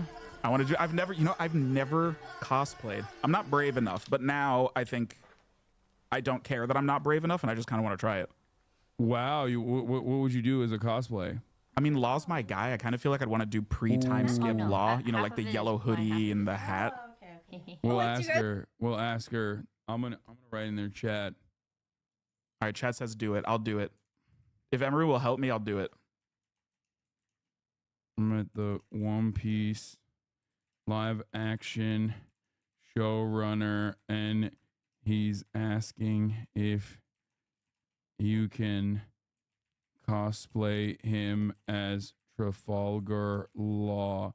You have to go to Austin. I mean, she does come to LA. Let's see. Let's see if they see it. Whoa, photography. Hasanabi, a reminder. You would have received violates the channel's moderation settings. Check your whispers. Wait, what? What'd you do? I don't know. One Piece live action showrunner is asking if you can cosplay him as Ooh, Law. Yes. He's down. Okay. Yes, I can. Done. What? Done. What the heck? Thanks, That's Amaru. so Hasan cool. with the connections? Wait, that's crazy. He's just hanging out with him today? What? That's crazy. Wait, is Hasan still here? Did he peace out? Oh my gosh. Oh, I almost got auto-modded Lamau. Wait, what did you say? Sorry, I have very harsh auto-mod here. Jesus. It's very bad. That house and I'll be Wait, what did fuck he say? off. Yo, mama. All caps, Andy? Are they looking for a bathroom cleaner? I just want to be on set. Are they looking for someone to awkwardly stand there? I can do that. I can be a Standing water there boy. awkwardly is my job on For sure set. do that. Can you unban me? People are so stupid. Okay, I'm gonna stop being bald. This is embarrassing now. It's weird that I like We're being bald. Like, I waiting just like wearing the bald cap. for the finished It's a vibe. cosplays. take off the wig and I just have that on. Okay, I'm trying to not get auto modded. That's why I'm using no caps. No more caps. My weave. Oh, Jesus. We're waiting These for are the all- finished cosplays. Oh God, that means. I mean, These we're not are really all stalling today. my fans Most of the in time we do here. Cosplay, everyone's just fucking yapping. These are away. all You my guys are fans so in here except for polite. this guy. I probably did ban this guy. They're just so chill. Venom Rat. You banned me for making a No, comment my about when he said how streaming is harder than a regular job. Lol. Listen.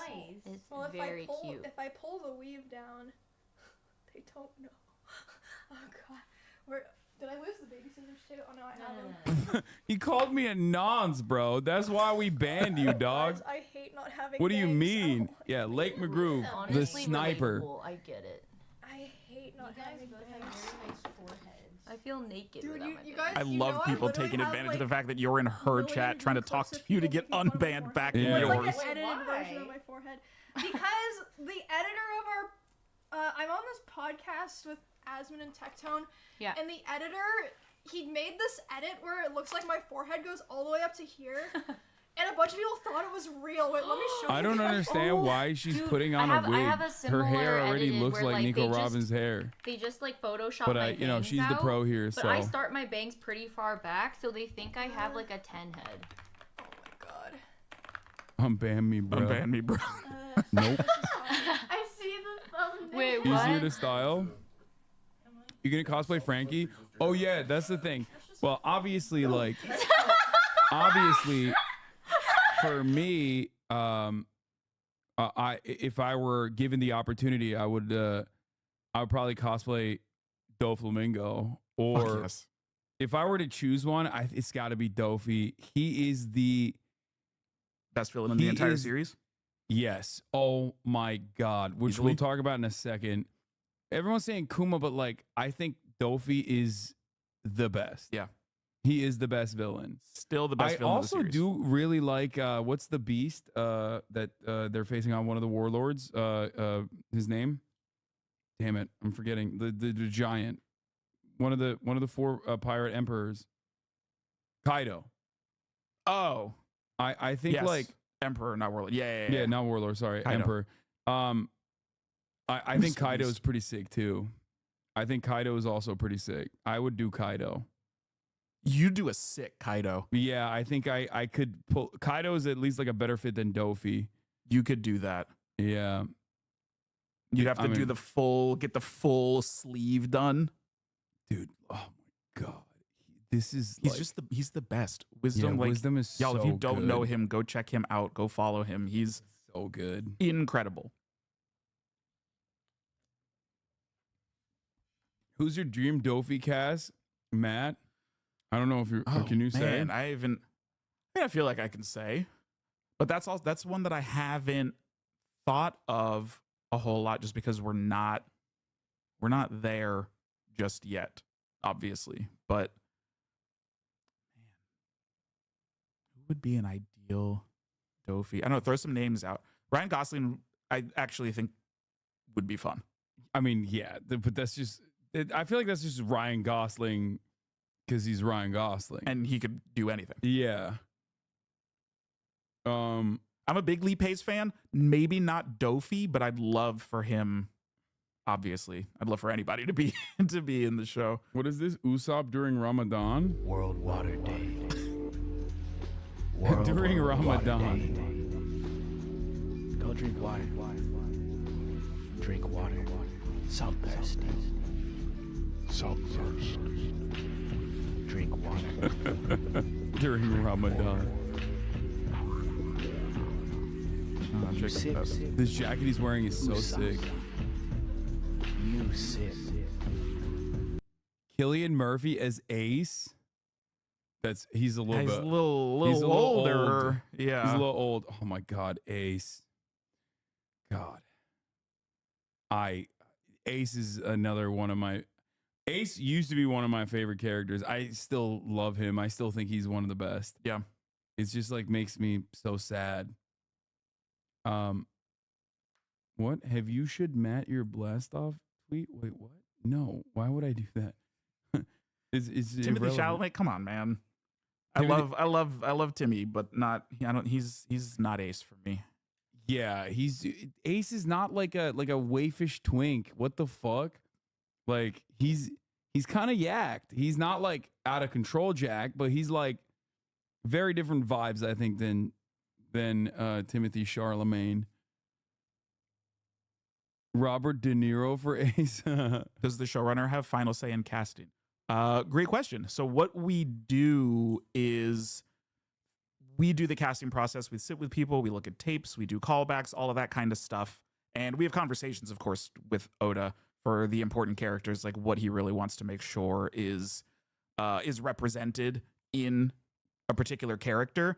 And we, as the production, will go through the casting process, come up with a choice or a couple of choices, and then we will present them to Oda and say, here's what we like about this person. What do you think? And it becomes a conversation. So we do a lot. That's how a lot of the stuff on the show really goes, is we'll have early conversations with Oda, and then we'll do kind of the majority of, I guess, the legwork of it, you could say, and then present some stuff to Oda, have further conversation with him. So that's casting, that's like set designs, that's scripts, obviously. We kind of bring him in the beginning and in the end. And when he's like, yep, okay, cool, let's move forward with this, then that's how it goes. Someone asked, is Matt allowed to talk about if we saw Afro Luffy in live action? Bro, I have gone on record as a Davy back fight lover. Because you said it here. Yeah. I do not take it back. Because I am a gentleman, I am a cultured gentleman. I love that arc. So if we get there, yeah, I want to see Afro Luffy. Okay. Unironically, I think Kai would be great cast as a Sunny. Wait, what? Yeah, okay. Someone said Danny DeVito is Chopper. An interesting choice. Yeah, same vibes. Yeah. Definitely. What does a showrunner do for the show? Oh yeah, I forget that there's like a lot of people who are oblivious to this sort of thing. Sure. How would you describe it? I mean, he runs the show. Yeah, the showrunner is kind of the ultimate decision maker. So in the stages of like making a show, a showrunner is the one who's dictating, okay, this is the story that we're going to tell for the season. These are the things that I want to see. This is the stuff that I kind of want to do. You lead the writer's room in how you're going to come up with the scripts. Showrunners also, they'll typically like do a pass on scripts before they go in, or if there are a lot of changes that have to be made, those kind of revisions, that falls to the showrunner. But then I'm also involved in all of the prep and production stuff. So like when we're getting concept art for things, when we're starting construction, I'm signing off on all of that kind of stuff. Casting as well. Like you have a hand and kind of a lead in every aspect of the show. Why not just call that position director? Because a director, for the most part, especially in television, is more there to see the script through. They work with the actors. They, they do early assemblies of the episodes themselves.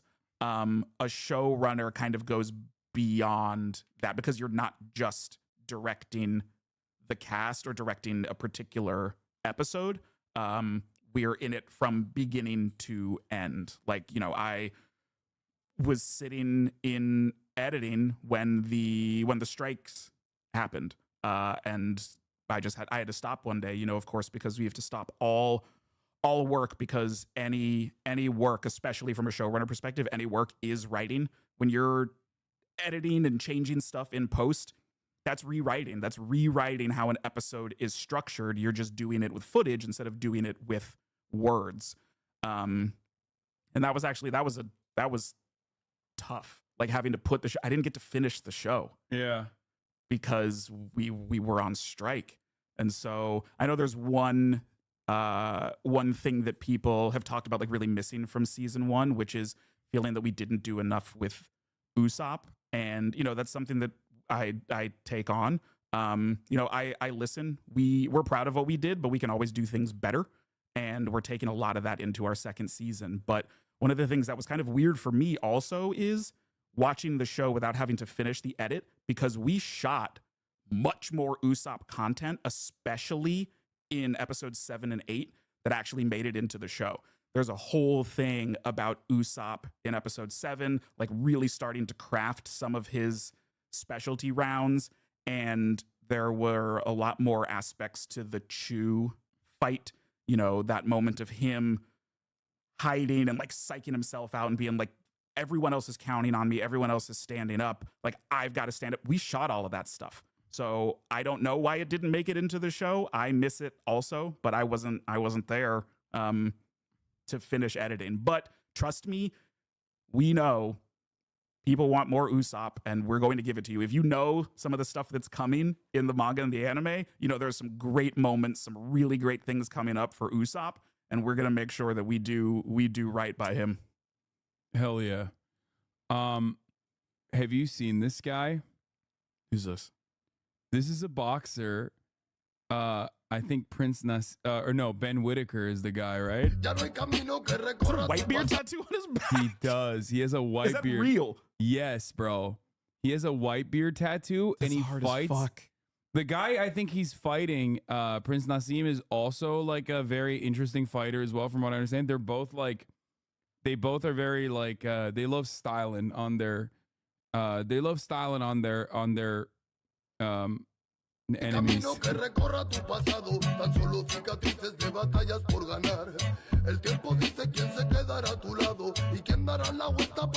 he's not fighting Prince Nassim, sorry. You've got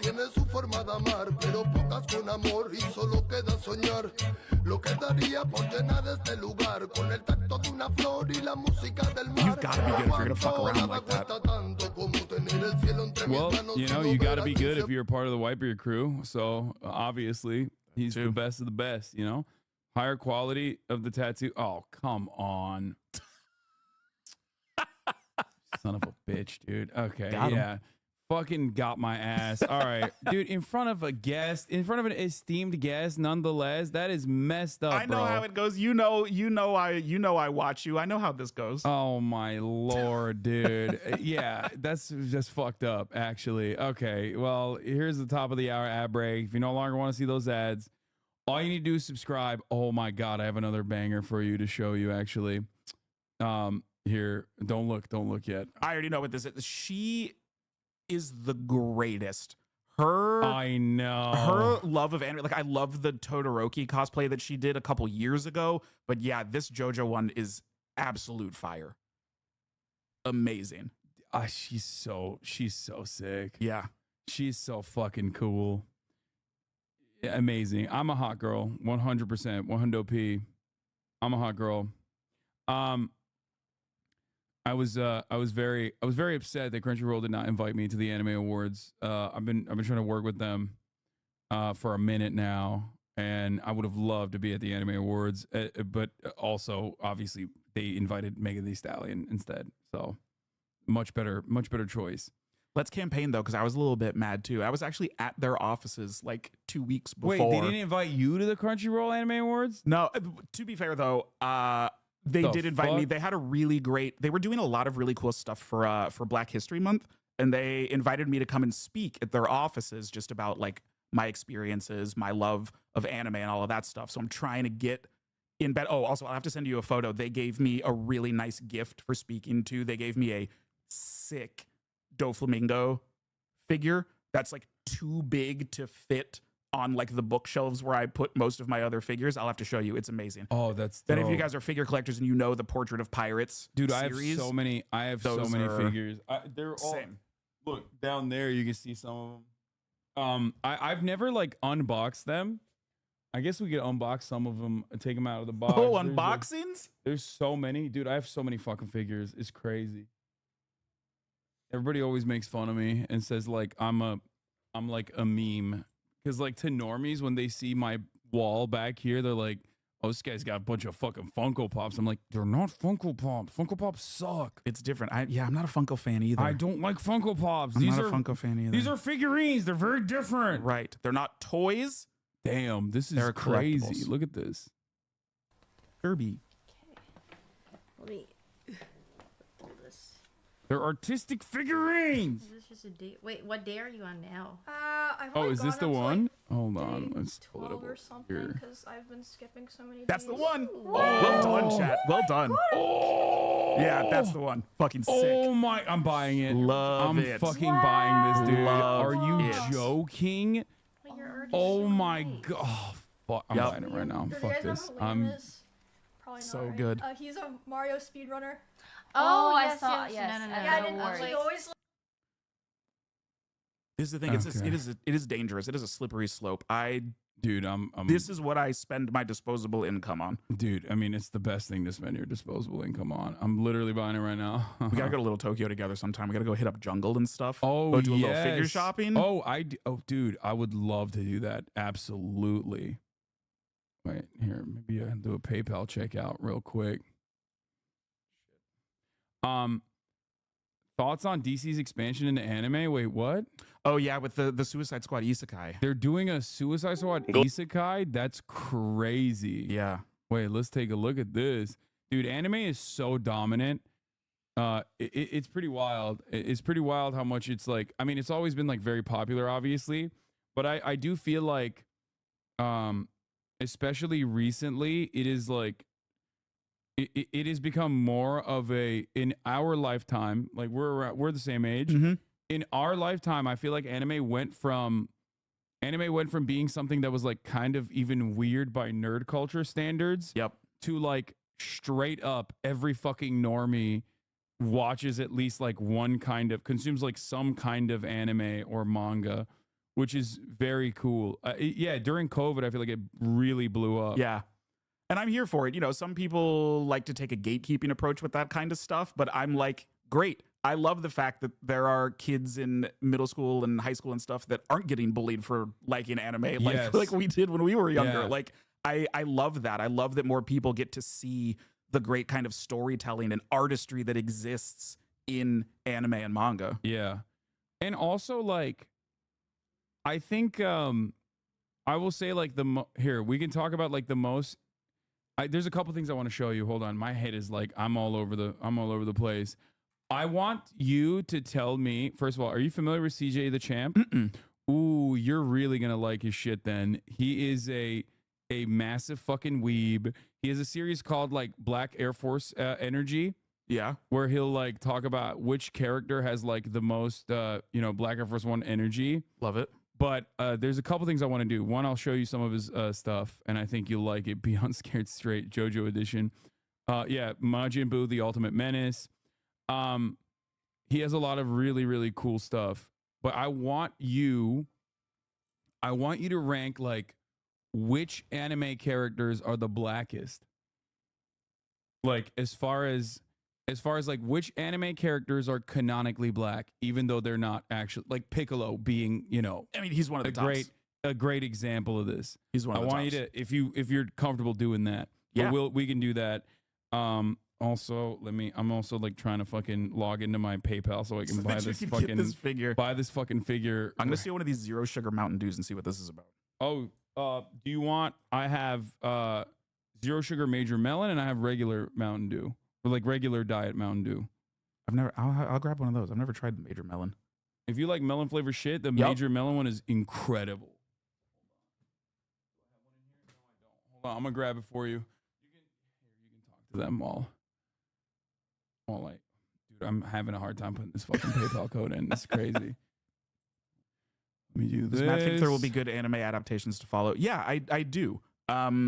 It's always been a matter of the right people not only seeing value in the space, but the right people spearheading this stuff. And you're getting things, you're getting people who grew up with this stuff, people who love this stuff that are in positions to be able to make these adaptations.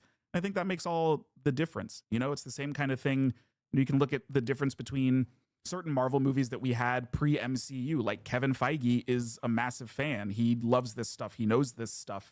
And him being behind it is the reason that we have things like the MCU now. And so I think and hope that there will be others. And also, I don't think we're the first. I think I've said this before. If you have not seen the Wachowskis' Speed Racer, go watch that movie. It is anime as hell. It is so much fun.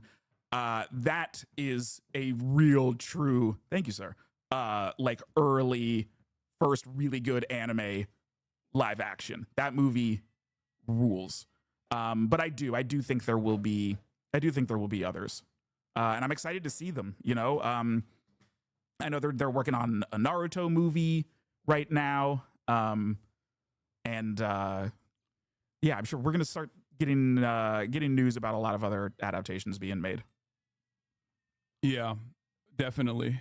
I think there's, what I think is like one of the greatest non-anime but anime style movies I've watched in recent years. RRR. Oh yeah, it is. By the way, which apparently is so popular in Japan for understandable reasons, for what I just basically mentioned, that it is still playing in Japanese movie theaters right now. Really? Yes. Like they still play RRR in Japanese movie theaters to this fucking day, which is sick.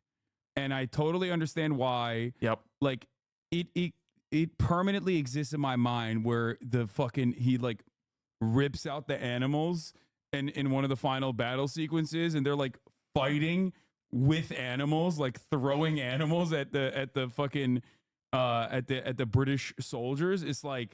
It's ridiculous. I think it's on Netflix if you haven't seen it. I'm pretty sure it's on Netflix. So that's another one. Speed Racer and RRR. Put those on your list for this weekend. Yeah, definitely. The most disrespectful moments in anime history is another thing that he does. I mean, look, there's one. Killer Bee is black as hell. Love him. So part of the reason why I wanted to do this with you is because as a black anime head, like your experience with this is obviously unique, especially because you're currently wearing a Dragon Ball shirt. I am. And I feel like Dragon Ball, especially for Latin America, is so important. Like Akira Toriyama is such an important figure. And there are certain animes that really exploded in popularity among like black and brown communities in America. I obviously like Dragon Ball Z being one, and then I would say I guess like what's another one? What's another big one? I feel like Naruto is another one. Yeah, Naruto is definitely another one as well. I think a lot of shonen specifically really resonate with people of color, because if you look at a lot of shonen protagonists, they're underdogs and outcasts. Yeah. And, a lot of people of color can be made to feel that way, in their own lives. And so seeing someone that is able to rise against that, that's able to prove themselves, that's able to turn people to their side and find friends, is really inspiring and something, that was great to see, that it's like, oh, well, if they can do it, we can do it. Yeah. And I think that's one of the things that makes it really impactful for people of color, especially. Yeah, absolutely. And there's One Piece especially is and Bleach too, to a certain degree, is very diverse in its casting. Yeah. It's very cool in that regard as well. Wait, let's see what people are saying. We claim Meruem in the Chimera Ant King Mugen and Samurai Champloo and Mugen and Yoruichi. Yoruichi, 100%. Yes, 100%. For sure. We should hold on. I'm gonna take notes on this, and then I'll like pull them up, and then we can talk about it. Hold on. My Australia notes. Okay. Black anime, canonically black anime characters, and then we can rank them. Well, you can rank them. I'm Jet. Yep, we claim Jet from Cowboy Bebop. 100%. Yeah, 100%. All of the Aokiji. Yep, yes, Aokiji, definitely. Dude, I still like. Definitely. I was shocked when I found out that like the three admirals. Like, I guess the what was the other one? What are the three admirals? Like, what are their names? Aokiji. It's Aokiji, Kuzan, and Akainu. Yeah. So I thought all three were like all three were black. Maybe not Akainu. Mm-hmm. Like I thought he was like more like Hawaiian or Samoan. But like Aokiji and wait, hold on. I'm gonna pull him up real quick. I can see Aokiji is 100%. There's something about Kuzan. He's got like big like black uncle energy. Dude, you cannot convince me that like it is shocking. When I found out that these are like real life Japanese characters, it blew my fucking mind. I was like, what? They're not black? Like I felt betrayed. Yeah. Cause like Kizaru, not Kuzan. Yeah, sorry. Kuzan and Aokiji are the same person. Wrong yeah, K. It's just like it below, especially these two. Like I thought that they were black. Like I definitely, I was like, he's Samoan and these two are black.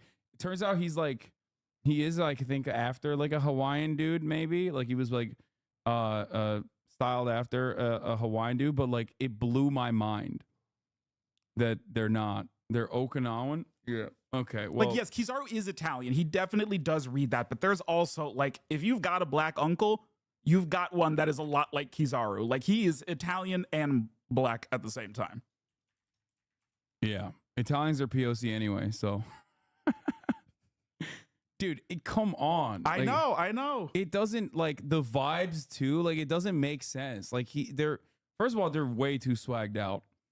Like, it's just, I don't know.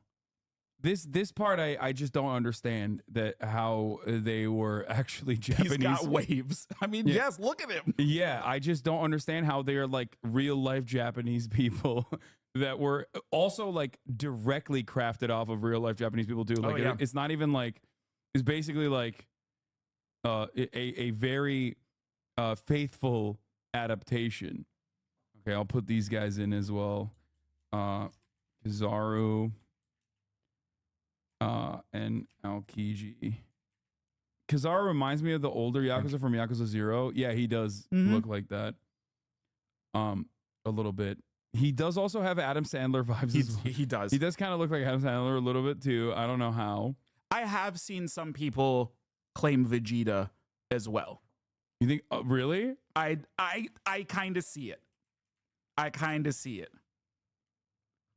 He's that like, you know, he's that real angry dad that you just want him to tell you that he's proud of you. I get that. Their actors starred in the Yakuza films? Oh, they did? Yeah, they're actors. They're like 3 actors that he based the Vice Admirals on. Oh, Skeeter Valentine, 100, everybody knows this. Skeeter Valentine, everybody knows this. Again, really angry dad, drippy as fuck, weird slang. Like, come on. For the 90s, the Valentines are 100% black. Here's what they were designed after. Are the One Piece Navy Admirals designed after real life people? Yeah. Yusaku Matsuda. But like, come on, dude. I mean, no, I refuse. In my head canon, Aokiji is black, 100%. I'm with you.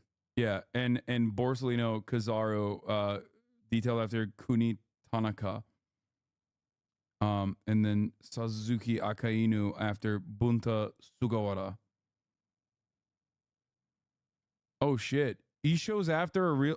Whoa, I did not know that. He's so sick.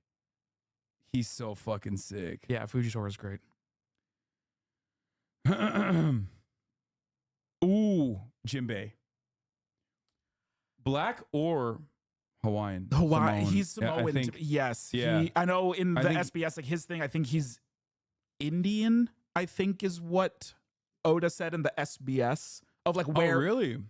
Just answering the question of like where these people would be from, in the real world. But yeah, Jinbei, I had always read Samoan. Yeah, that's with what I Jinbei. think so too. Yeah. Completely off topic, but I never understood why Norman Osborn in Spider-Man has waves. Because he's that guy. Yeah, that is a He's funny one that of is the a funny greatest thing. Marvel villains ever. Yeah, 100%.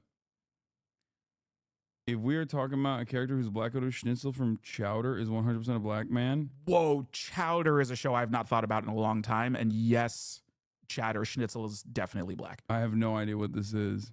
Chowder was a great Real Cartoon life Network counterpart, Schnitzel. Great old school Cartoon Network series. Okay. Bakugo is black. I stand on this. I don't know what I don't know who Bakugo is. My hero. Yeah. I don't One of the know. chat said Oscorp has always been in possession of incredibly advanced wave technology. Yeah. Okay. They had this whole convo at DreamCon. Wait, really? Then be black. Wait. 57% no. See, I've got to go no with Jinbei. Yeah, I don't think Jinbei's black. I think Jinbei's Samoan. They finna discuss they piece. They finna say they piece.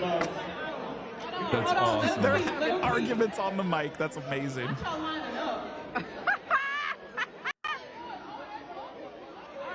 hold on. Let him speak. I want to hear the argument. All I want y'all to do is understand this. You talking about Jinbei, the individual character. But I'm here to tell you all the fish people were oppressed, African Americans. Okay. If we're going with fishmen on the whole, they're all black. Yes, of course. I mean, that one is like 100%. Like that is directly what he wrote it off of. Yeah.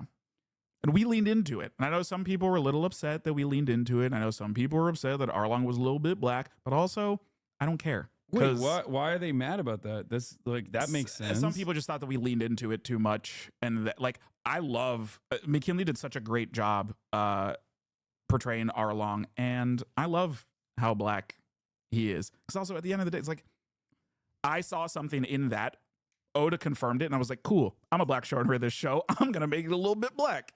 Yeah. Also, like this is what I don't understand about the fandom sometimes. Like. Where people are like, oh, like the One Piece is not woke. It's like, dude, it is literally the wokest fucking anime, like across the board. What we are you talked about that last time too. It's like One Piece is very political, whether you like it or not. It is. I'm sorry.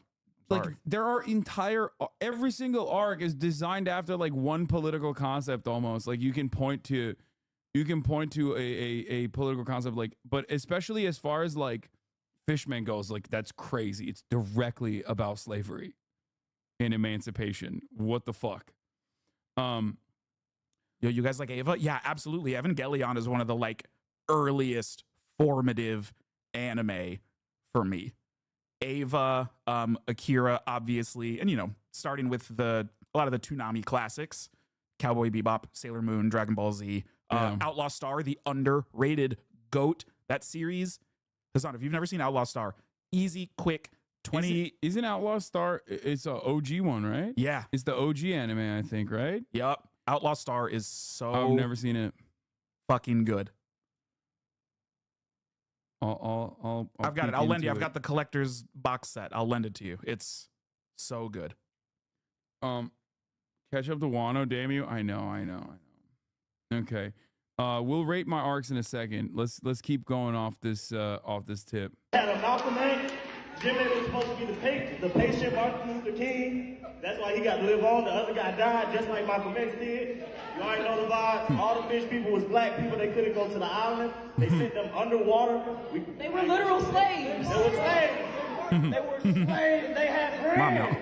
They had. I mean, Fisher Tiger, obviously. Like that one is a given, I think. Yep. Come on. it would be racist. It would be racist not to acknowledge that. Okay, that would be racist. Yep. Wait, hold on. Is there a part 2 to this? Because I want to see like all the other ones. Yeah, that they talk I just want to about. see like a run through of some of the characters that And they then were we can- debating. and then we can give our takes. Me as the white guy, I gotta have a take, obviously, of course. This is how it works. Where does anyone have the second one, or how do I even where did that one go come back from? on fucking? It's TikTok. What the fuck? Then Where be is it? Oh, black. here it is. Here's part 1. Where's part 2? Aaron Yeager is black. Aaron Get the fuck out of here. Oh god. Oda said in an SBS that if Jinbei were in the real world, he'd be from India, but I can definitely see him as black too. I'm convinced on Jinbei being a Pacific Islander. Yep, for sure. Okay, let's talk about the most Turkish anime characters. There's nothing like you can point to. Here's a link. Non-human characters that we all know are black from Down Magazine. I mean, that one is like not. That's a given. Garnett is. yes. Yeah.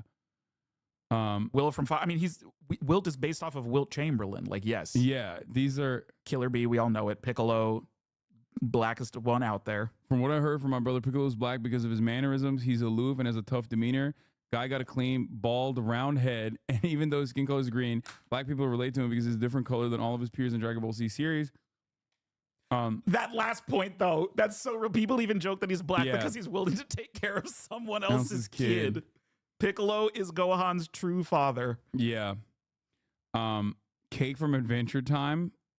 Grim. I haven't heard that one before. Grim but he's from- Jamaican. Oh, no, that makes sense. Right. He's Yeah. Jamaican.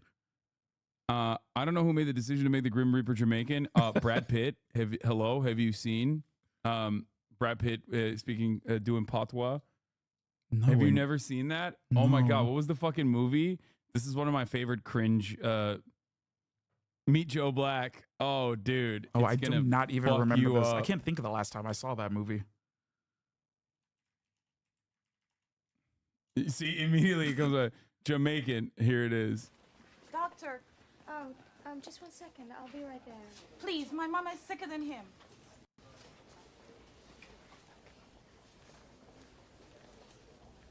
This is gonna give you whiplash. I'm just letting you know if you don't Right, remember this no, I've moment. completely blocked this out. Obia. No, Mama. Obia, man. I'm going to die. Mama, stop it. It's just a man. What's Obia? Bad spirit. She just all fever. She don't mean nothing. Please help us. Of course. No, be a sister. No devil, no dopey. Everything gonna be irie. Oh. That reaction, exactly like I that feel reaction that. is like, what did you just do? Why would you do that? Why would you do that, Brad Have you Pitt? registered? Okay. I'd be looking at him too. You going to be all right, Mama? Go with the doctor, lady. Mom gonna be fine now. Don't leave. Don't leave me. She'll be right back. Don't leave me with this psycho. What the fuck? No, I do not remember this at all. Now, unfortunately, I think I'll never be able to forget it. Oh, this is the greatest. Obia. Right. Will be evil, I not evil, oh man. And what you is then? I from that next place. You waiting here to take us? Like you's the bus driver to there? No, man, I on holiday. Like, you didn't have to talk to her like that. This is a very deliberate and unfortunate choice. He's just the goat. He is. Still love him. Still the greatest. Yeah, he had to do it. He had to do it. I don't think he did. I'm not sure that he did. It's so bad. Doctor lady, make it irie. Doctor lady, make it irie. This pain go through and through me. Make it go away. I can't, sister. You can, mister. Take me to that next place. It's not your time now. Make it time. You can't prove it the way things got to be. Please. Maybe even if he tried to lower his voice a little bit, it might have helped a small amount. Nothing. Not as much as not doing it. Yeah, But nothing salvages this at all, especially with the fucking highlights too. It's just so.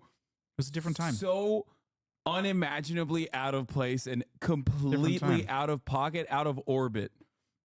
Same as Gary Oldman in True Romance. It just had to happen. No, that one is like that one is iconic. Now that I've like watched it, do you know what that one is? yeah, I know True Romance. So that one is iconic for a different reason because it's like self-aware in the way that the character is designed. This is like white man touched this, okay? Like every part of this is like very clearly to make him seem like he's popping off, okay? Like the viewer is not supposed to look at this and go, this is so funny. The viewer is supposed to watch this and go, wow, how incredible. He's doing a phenomenal job with this. Like really connecting with this woman. It's so fucking hold on, I speak jive. Exactly. It's got the most intense energy for no fucking reason. Oh, Jesus. Oh, the food's almost here. I'm starving. Brad Pitt stuns with perfect patois. This is what I like to call white boy swag. Are you familiar with there's a content creator on YouTube called Shaoma? Shaoma, New York City, NYC. He is a white dude who lived in China and actually does speak like really good Mandarin. But one of his things is like a lot of these like YouTube polyglot people is that like they'll go to like random places, learn a couple phrases, and like try to say it in like what we think is a perfect accent if we don't know the language. And like I recently found out because he tried to do it in Turkey that he actually isn't. His accent is not as great as I thought it was because I'm a native speaker. So, but his clips have been memed to oblivion at this point where it's like, wait, he did one? No. Outside, they were like, white boy speaks Jamaican language, shocks Jamaicans. Oh, no. like navy clothes almost? Or like, just t-shirt. Just Jamaican t-shirt. Jamaican t-shirt. Oh, me never yet go yard, but me don't like to buy some Jamaican things, man. Hey guys, what's going on? It's Shaoma. Me and Frankie are here today in Jamaica. Queens. Yeah, right, Jamaica Queens, which is actually a real place in New York. And it's called Jamaica Queens because there's a lot of Jamaicans here. Yeah. You may have heard that Jamaicans have an interesting way of talking. Your man. Sometimes it gets mischaracterized. He is a really nice guy, and I think but there's a reason why everyone memed him into oblivion like this. White boy speaks Jamaican language, shocks Jamaicans. Oh my God. Oh Jesus. He's in fucking Queens. Why do you constantly do this? It's very rude. I expected better from you when it comes to discussing this issue about this topic. Fuji and every Zahrani can't keep up with your shit. What? I don't even know what you're saying. Move on. Characterized as like broken English or like bad t-shirt. Me and Frankie here are gonna go around today trying to survive for 24 hours in New York City speaking only Jamaican patois. All right, let's do it, Can we man. do it? Yeah, I think so. All right, here we go. Turn up. Hey everybody, real quick before we get back to the video, just wanted to give an amazing thank you to our one code HOLIDAY. That's Is oh Matt yeah, yeah. It's so cold. I was thinking about my maternal grandmother was. Some of my people, I don't really have ties to other than food, because man, some of the food that my grandmother used to cook when she was still alive was just the best. But I don't have much connection beyond her to. You are much more. Part. Well, you are still much more connected than Shaoma is. That's fair enough. You're about to be shocked. Okay, you're prepare to be shocked by white boy who speaks Jamaican. I'm not getting these ones. Me don't like fit by a hat. You don't like fit by a hat? How you think? Oh God, he went for it again. He's like, maybe she didn't hear me. Wait, are we think all right, me don't like a hug. Yeah. Me. All right, bless up. Be cold, man. Me a scarf. Yeah. Me don't like to buy a one with $10. he does pop off in Mandarin. That part is, at least he's got that for sure. You act like you don't. Is this Chet Hanks? This is the early variant. Earlier variant. Why do you insist on showing all of your guests cringe? It's just a part of the process. It's I fun. had to do it to him. It's fun. I had to do it to him. You know. Oh, okay. This is so bad. Anyway, this is, you know, Xiaoma. Okay. I don't know how the fuck we got here. We were talking about Bubby Grim from Reaper. Flapjack. That's one that I haven't really thought of. Bubby from Flapjack. Flapjack was such a great show. Marceline, the Vampire Queen in Adventure Time. Huh. She's the daughter of the ruler of the Nightosphere and a black human woman. Her complexion is basically the same as her father's, but don't let that fool you. Our favorite vampire queen is also strong, independent, effortlessly cool, queer black woman. Tobias from Gumball. I haven't watched a lot of these things. I haven't watched Gumball. Every animal in The Princess and the Frog. Yep. Tracks. The Lions in the Lion King. Absolutely. Let's face it. The only reason why 90% of the characters in this movie were animals is because of Disney's dumb tendency to make BIPOC characters non-human for the majority of their films. Don't get it twisted, though. Lewis, and it could definitely give a human term for players a run for their money. Lions and Lion King. The hyenas in Lion King. Penguins and Happy Feet. King Julian and the other 100%. lemurs. Okay, this is not as anime focused. This is all Western animation. Yuck. No, I'm kidding. I'm not one of those guys. Okay, so there isn't a part 2 of this panel discussion because I really wanted to. Wait, let me see. Wait, maybe we can find it. And Dill Picklets. Damn, she posts a lot of TikToks. Okay. Every One Piece character based on real people. What is this? Wait. Django's based on Steven Tyler? I thought Django A lot of was... people think that it was Michael Jackson. And there are some, especially in Django's like OG costume. Yeah. It's pretty smooth criminal. Eneru is that tracks 100%. Yeah. Thank you, 34MKD50 with the 50 big ones.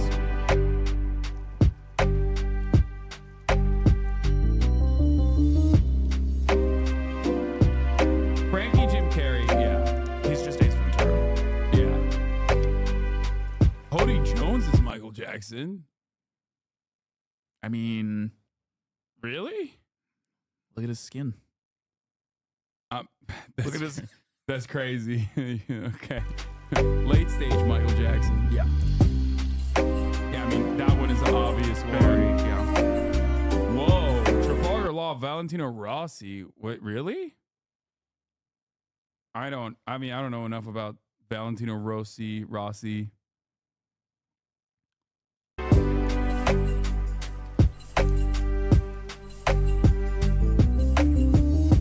I don't think I've heard the Stevie Ray Vaughan one before. Yeah.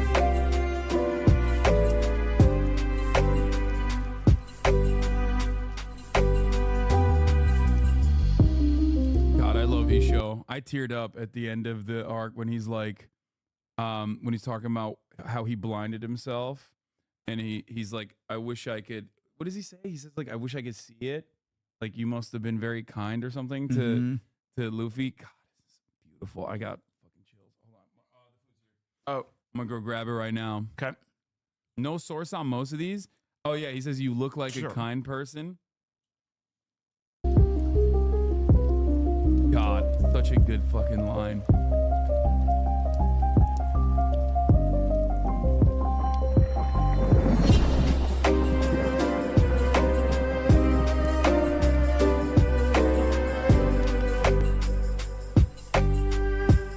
Yeah, I knew the Dr. Hogback one.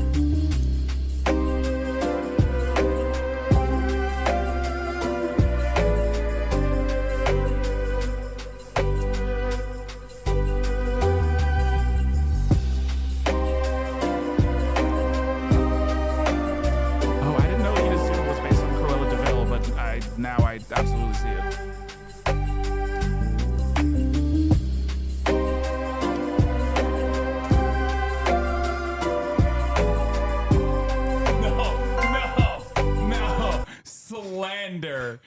No, this though I do believe is real. You didn't that the Gorosei are based off of like these real figures. This I have Wait, seen. really? Yeah.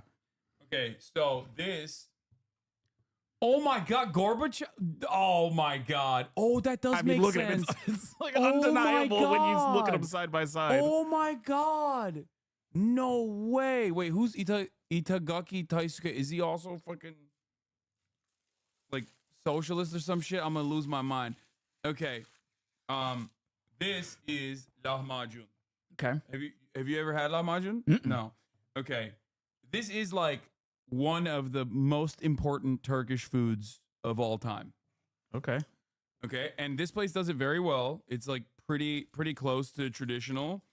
So the way you're supposed to eat this, it's not Turkish pizza. People call it Turkish pizza or Armenian pizza or whatever, but like it's not. It's not pizza at all. There's no cheese. It is minced meat with spices and like peppers and onions and things like that. Sounds good. Okay, I got a lot of food. I always do this whenever I get. We got some pide. This is a pide that you use to dip into some of the appetizers. Okay. Oh shit. Put it over here. Pencil for you. Okay. This is ezme. It's a spicy. It's like a spicy app. It's like almost like a salad, like tomato paste. But yeah, here it is. You don't mind spice, right? It's not super spicy. No. Okay, good. Love it. Here, I'm gonna put it over there. And then, I mean, I got myself food that I always eat every day. Tzatziki, obviously. I'm sure you've had that. Yes. Before. Oh, here's the fixins for the lahmacun. You have maydanoz, which is what is this called? What is maydanoz in English? Chat.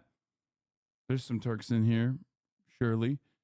Cilantro? No, parsley. Oh yeah, I was gonna say it's not flat enough to be cilantro. Okay. So you're supposed to, and you can do this yourself, or I can make it for you if you want. But in the lahmacun, you're supposed to put the onions and tomatoes, unless you have an issue with any of these things. But onions, tomatoes, and the parsley, and then you you squeeze the lemon on top of it, and then you roll it up, and that's how you consume it. Oh, huh. Okay. Okay. So that's how you're supposed to eat it. And then last but not least, I got myself chicken that I have every day that I weigh, and I'm going to be weird about it. But this is beyti. Abi önce sade bir tattırsaydın. Yok. This is beyti. It's got tomato paste. So it's got tomato paste. It's wrapped up Adana, basically Adana kebab, which is again minced meat. It's like köfte, like a meatball kind of, almost like a long way. That is wrapped in a lavash. That then, oh my god, my mouth is watering. Then you put tomato, like a tomato sauce on top of, and you're supposed to eat it with the yogurt in the middle as well. Here you go. That's yours. And then what is this? Oh, I got hummus as well. Classic. That one is just that comes with the food because it's free, right? For orders over $40. Okay, so can we see the not pizza again? Sure. Do you want to make it yourself? Here you go. Lahmacun right here. Here it is. Put it over there as well. It's like put it on top of the. You can pull. You can throw that on the ground. The sweater. No. The sweater you can put on the ground. Yeah, there you go. And then just put it there if you want. But yeah, lahmacun is like probably getting cold, so I would suggest starting with that one. Yeah. If it's not pizza, why isn't it pizza box? Because, dude, it's probably the most effective way of most effective means of transportation. Okay, but it has nothing to do with pizza at all. You've never had hummus before? It sounds fire. That's crazy. What? How the fuck have you not had hummus before? Valentino Rossi is nicknamed Il Dottore as the doctor. Oh, that kind of makes sense. Okay. My Turkish restaurant calls it very thin Turkish pizza. Yeah, because the reason why Turks call it whatever the fuck, like pizza in America, is because they want to sell it to Americans. And most Americans need to like identify it as something that they've consumed before, something close to what they've consumed before, or else they won't try it. So that's why they do it. To trick Americans into trying a delicacy. Where the Idon at? Idon, in all of my experiences, is oftentimes like the least appreciated part for the uninitiated. So I don't even do Idon anymore when I'm getting people that have never like had a lot of Turkish food to try Turkish food for the first time. What is that one? Idon is a yogurt drink. So Turks originally come from the steppes, like in Turkic people come from Asia. And therefore, because they were nomadic early on, they would travel a lot and they would make use of horses. So dairy, due to horse milk, was a major part of Turkish cuisine. And Ayran, and as you can see, there's like yogurt literally in the middle of that thing as well, in the middle of the beyti. Like dairy and yogurt is a massive part of Turkish food. He crushing weed? No, he's actually pulling the parsley's like stems, which is you're supposed to do that. He's doing it. He's a natural. He's a natural Turk. I like to cook. Yeah. I didn't even tell him that, and he's doing it. And you're supposed to do that, so he got it right. I've yet to have good Turkish food in LA. This place is called I order from here every day. I already eat here all the time. I already eat from here all the time. But this place is called Levant, and it's incredible. I think that might even be like Lebanese. Maybe they're not Turkish, but they are. This is the most consistent, most faithful food, like Turkish food I've had in the United States of America. Oh, not just LA.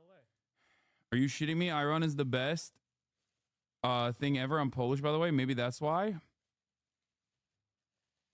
Lamau is called Levant. Calls it Turkish. Yeah, well, it is Turkish. The food, a lot of the food is like, I guess, Levantine food.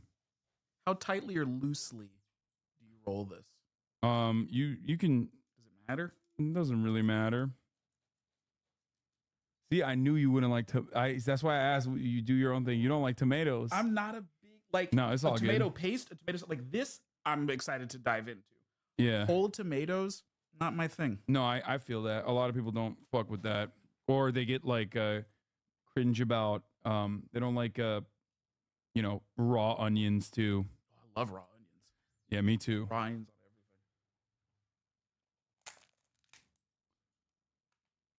What does Matt think about the new X-Men show and the woke complaints, especially being familiar with the Marvel brand?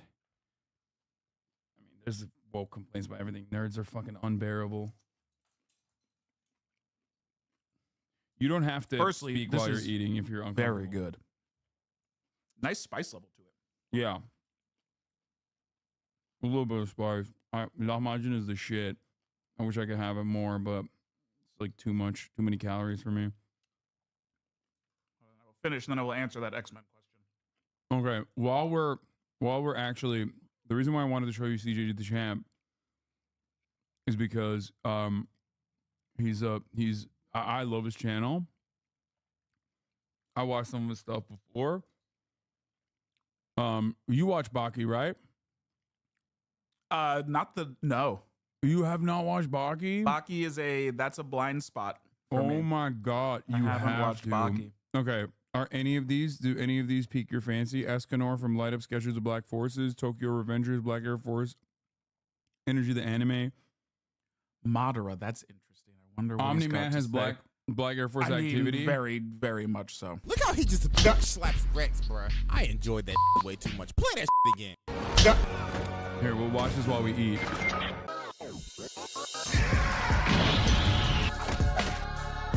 It'll be a good introduction to his content.